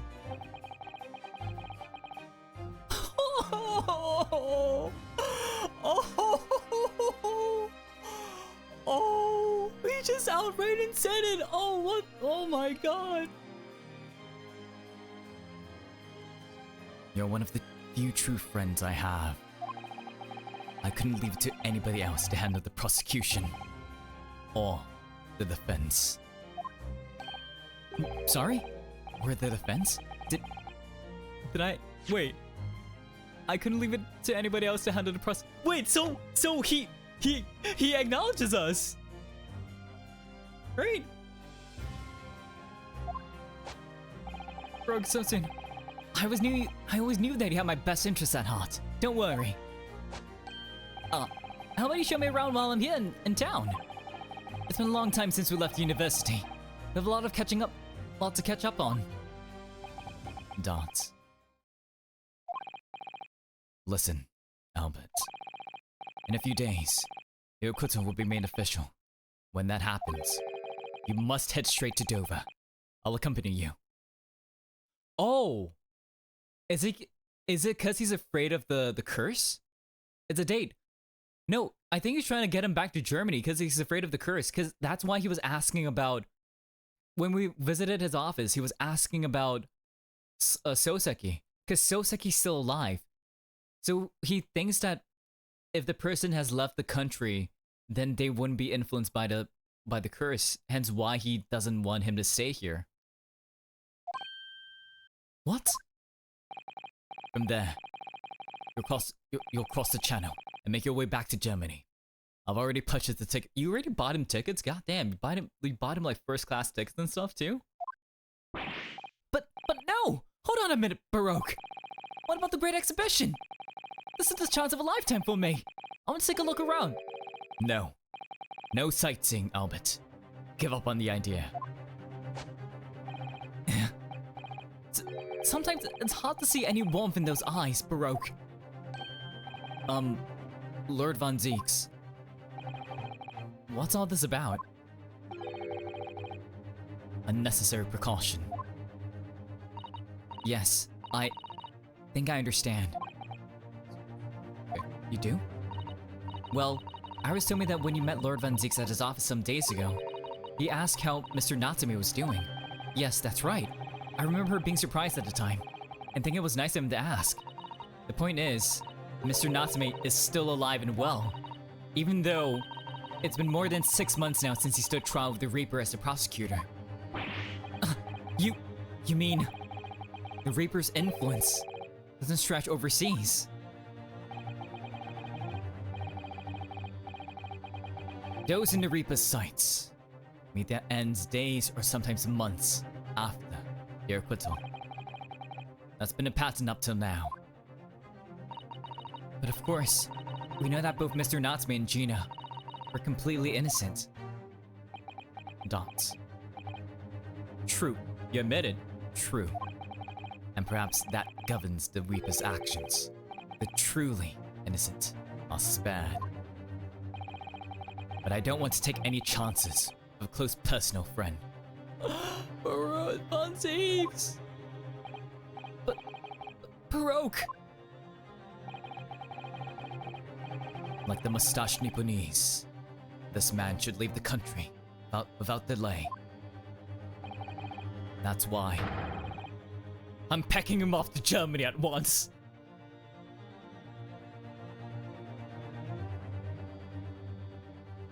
Baroque. Oh my god, good sir. Right. Does your friendship package get any say in it? I mean, hey, I guess like master and apprentice, right?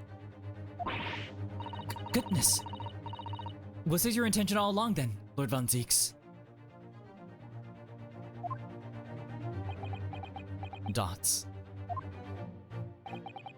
In court, where people think of him as the Reaper, this man seems absolutely merciless, and yet, sometimes, I feel as though I don't understand him at all. He cares for his friends, man. It's time to go, Albert. Back to the prison for the time being. Oh, so I'm trying to make it like his voice a bit more gentle when he's speaking to Albert, because like Susato said it herself, like she has never heard Von Zeeks speak to anyone in that tone before. Friendship package, Renosuke. Do you have anything to say? Do you have to say it like that? I mean, he felt a kinship like that with Albert right there. Yes, all right. Well then, Miss Naruhodo. Thank you so much for everything. Not at all, Professor. It was a pleasure getting to know you. Best wishes, Professor Hairbrain. Well, once the dust is settled, you must come and visit me in Germany. Anyway, goodbye for now.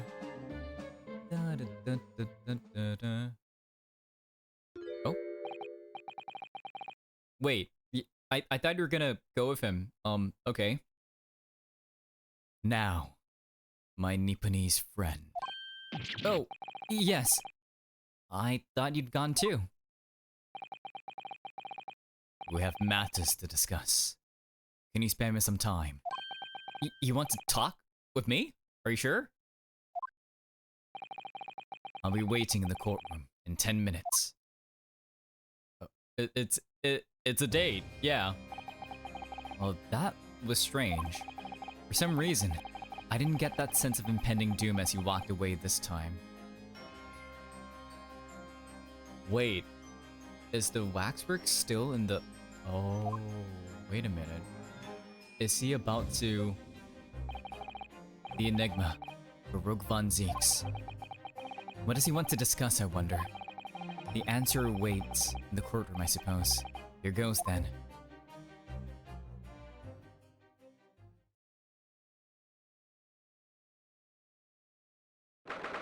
"24th October, 4:58 p.m. The Old Bailey courtroom." It is! Did he nick off the key? Did he nick off the key from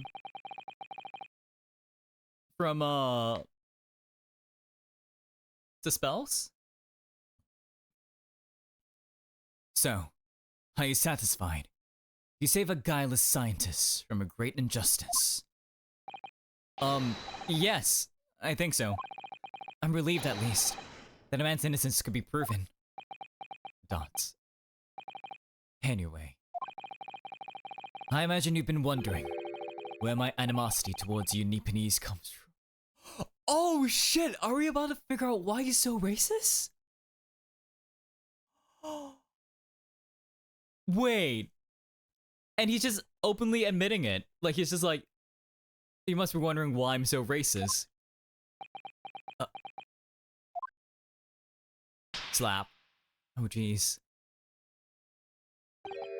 Well, at first I thought you just didn't like me.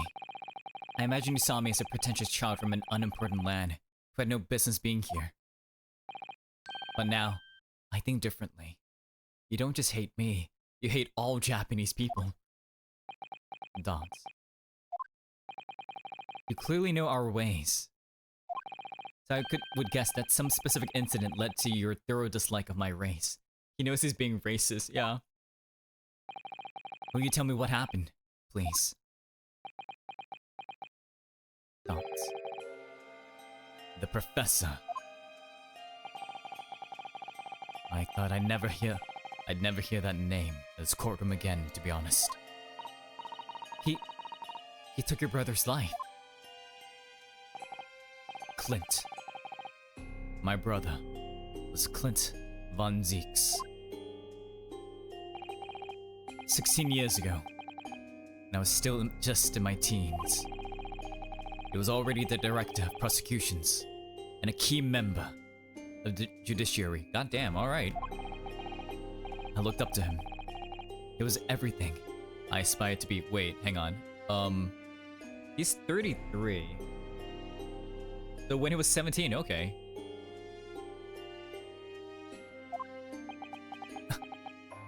Dots. It was involved in the establishment of justice systems in foreign countries as well. There were exchange programs between Britain and other nations then too, to share knowledge and ideas. As part of one of those programs,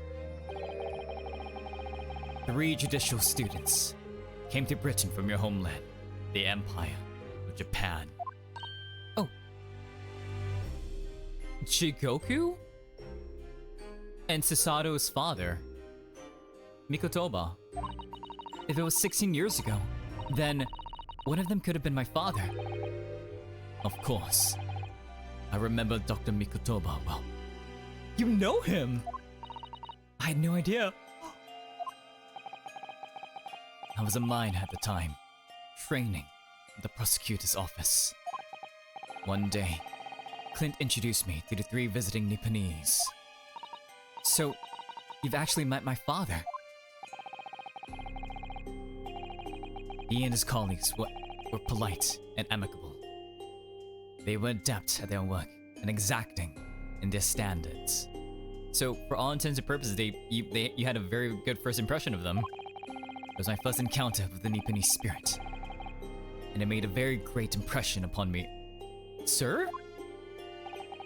But 6 years later, that's when it happened. The investigation was going nowhere. There were no suspects even. Just an ever-growing list of victims. And in the end, my brother became one of them. The last, in fact, before the case was finally resolved. I'm so sorry, Lord Von Zieks. Truly. Clint was always ready to put his life on the line for justice anyway. So he wouldn't have wanted it any other way. He lost his life to the killer, but it was his victory in the end. Weeping, thank you so much for the water ASMR. Everyone, let's grab our load of water jugs and do a little glug glug. Thank you for that.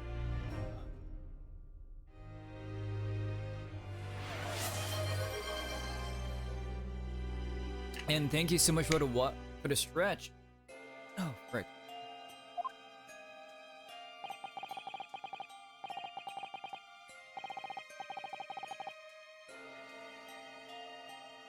For me personally, though, it was a great loss. I found myself in a very dark place indeed. And that was like the start of your career too, right?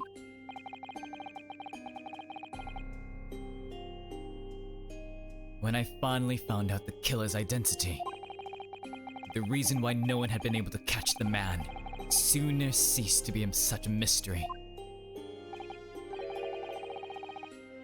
He'd been hiding in plain sight all the time.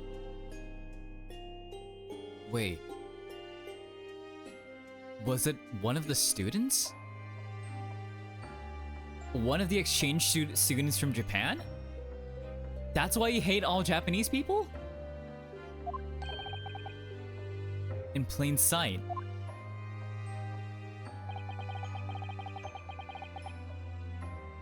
Are you aware of political events 10 years ago? I don't think he would be.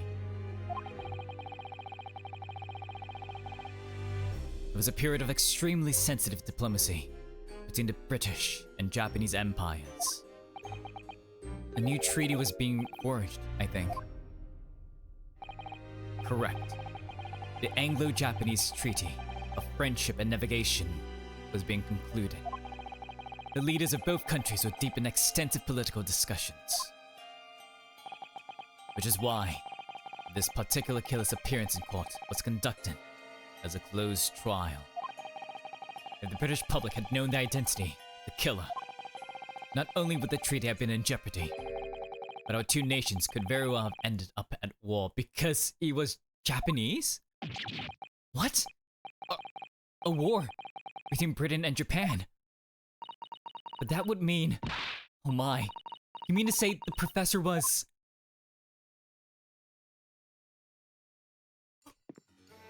He was? When the trial reached its conclusion earlier, I thought to myself, yes, it's time. Sir? Sir! Time for you to come face to face with this hideous monster. I think I'm still doing a good job of his voice though, like the growls and shit.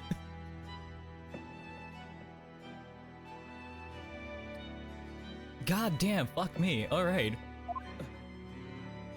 We get to hear him talk. Eri, we got to see him walk. He's talking the talk, he's walking the walk. I borrowed the key for the mask from the proprietress of the Waxwork Museum. I'm so normal. So see for yourselves now. Confirm it with your own eyes. The truth that's been hidden this past decade. I just saw...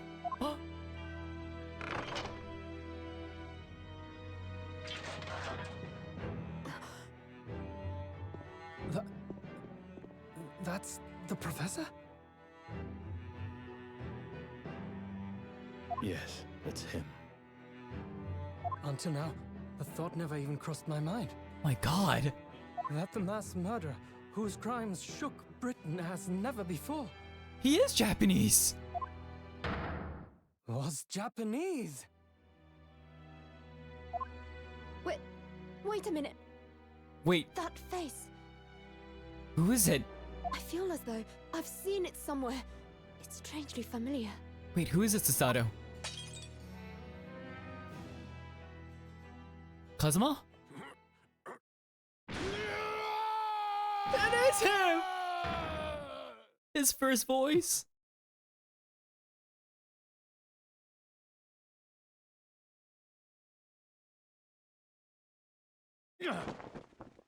His fuck ass hair!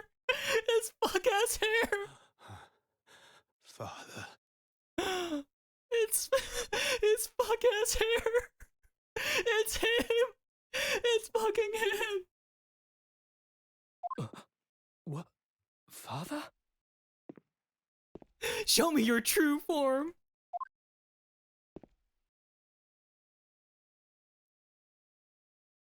They have the same eye color.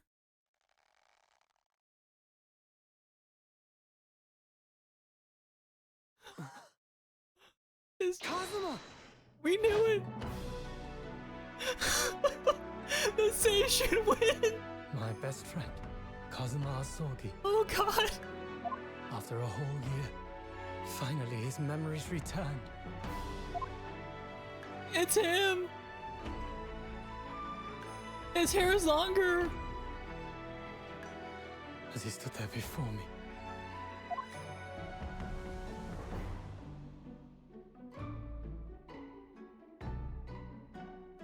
Ryunosuke. What is that mouse on your shoulder?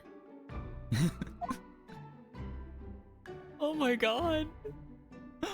Oh! Hello again, Oh! my friend. Oh! Oh! Oh! Kazuma-sama! Judicial Assistant Mikotoba. The mouse is still being there kills me, right?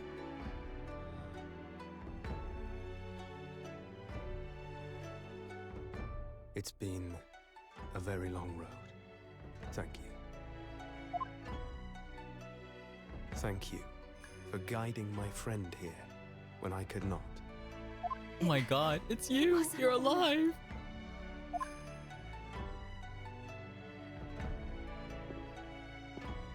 I knew you wouldn't die that easily. Kazuma. Bet you thought he was dead. I owe you thanks, too, for taking good care of that in my absence. Karama, right? Oh. Karuma, the great Partner. blade of the Asogi clan, passed down Eyeball. through the generations. Eyeball!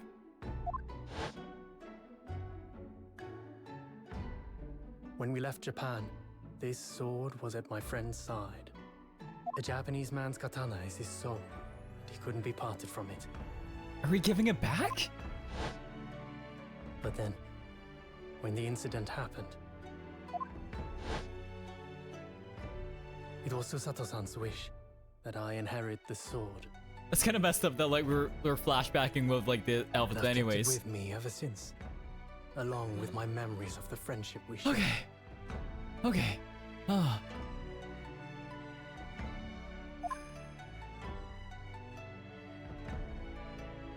With this by my side, I always felt that you were watching over me somehow. Kazuma!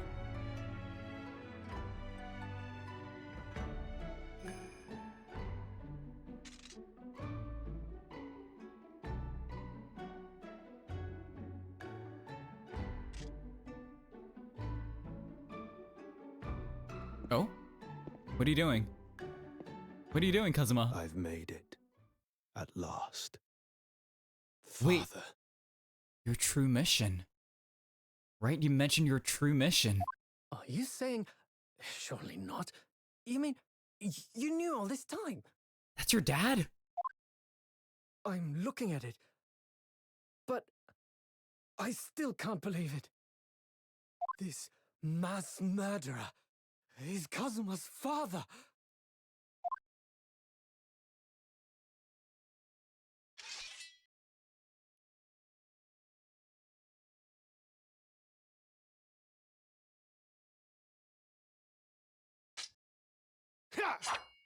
Kazuma, what? Oh shit. Oh fuck. Were we maintaining the sword this whole time? What the hell? Kazuma-sama. You cut your father in half, man. Nuts. Ryunosuke, we have much to talk about, but now is not the time. That is not ominous at all, and goddamn, you're really just dual wielding your stuff, huh?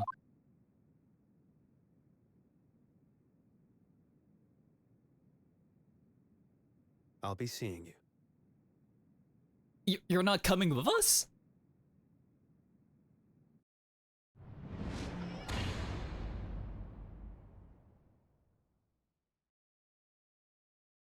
That's all Kazuma said. Did Van Zeke, like, was he just standing there being like, oh, I guess you were Japanese this whole time? I mean, I figured that because you were sitting in fucking Seiza in my fucking hallowed chambers. Before he turned and left us there, in the courtroom.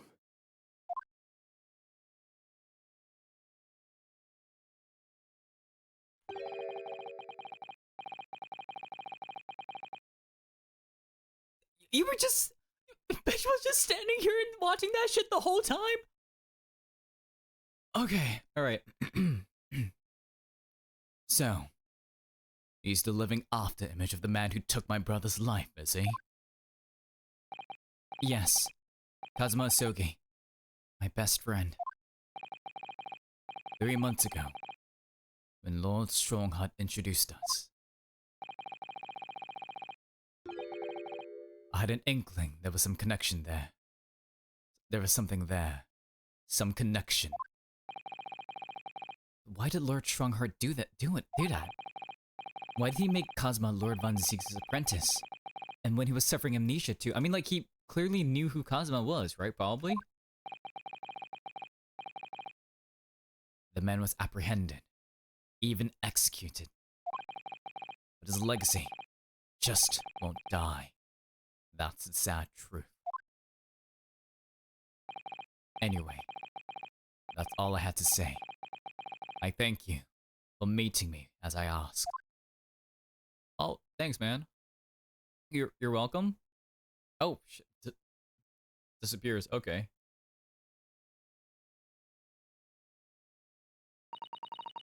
"10 years ago, my grandmother took me to the railway station. We were there to meet my father from the train.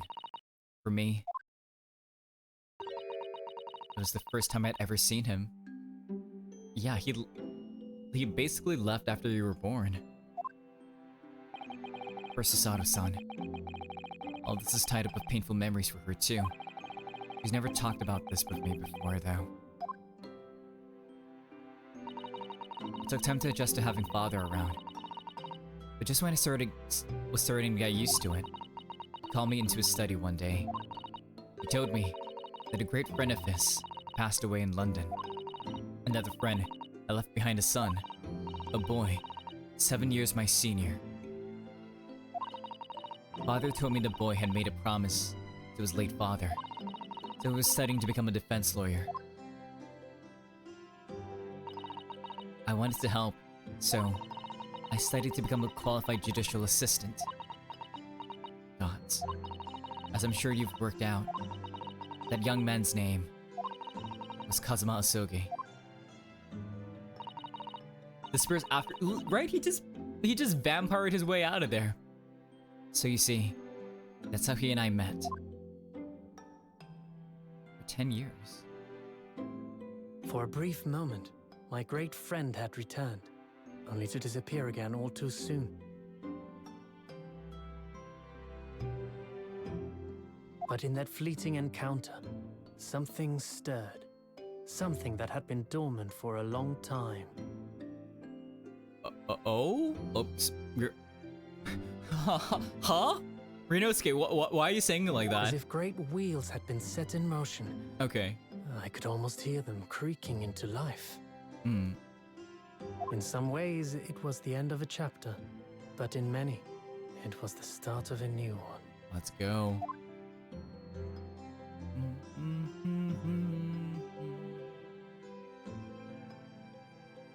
let's go. Episode, what was it? Episode 3? God damn. This fucking case though, holy shit. Okay. Save my progress? Yes, please. The Return of the Great Depart. That's why it's called that. Okay. It was all for him. What's the next one? Twisted Karma and his last book. Interesting. Okay. Yeah, I'm gonna call it here. So thank you so much for stopping by. I really, really, really appreciate it. If you've got the rest of the day going for you, please have a very, very, very wonderful rest of your day. If you need to rest and decompress and go to bed like I do, because it is really, really late for me right now, then so yeah, so me to you. Good night, good night, good night. Let's see. I might do a raid. Let's see. Yeah, might do a raid. Okay. Yeah, I might do some Genshin tomorrow because there is like this event story stuff that's happening right now, so I might do some of that, get that done, and then yeah, we'll see where we go from there. But yeah, what a fucking trial, right? Like holy shit, that was so good. That was so good. Oh my god, all the twists and turns. Like yeah, I got a bit annoyed with like some like you know very specific things, but like damn. What a goddamn trial. It was so good. I love that. I love that. Okay. I'm very excited to see what episode 4 is going to do, but we're not going to do that next time. Like I said, Genshin tomorrow. And we'll be doing the event. So, yeah, let me pull up my raid message, my raid alt, and my raid sub. And let's go raid. Let's go raid Mokamin. Yeah. They're currently streaming right now. So for those that don't know, Mokamin Mocha is an angel VTuber. They're currently playing some Roblox right now. I'm not sure what game on Roblox specifically, but it looks like they're having a lot of fun. So let's go on over and give them a good old Snow Patrol greeting, shall we? Yeah. So yeah, I already mentioned what my plan is for tomorrow. I will see y'all there. So let's Toya. And as always, this has been Toya, and I'll see ya.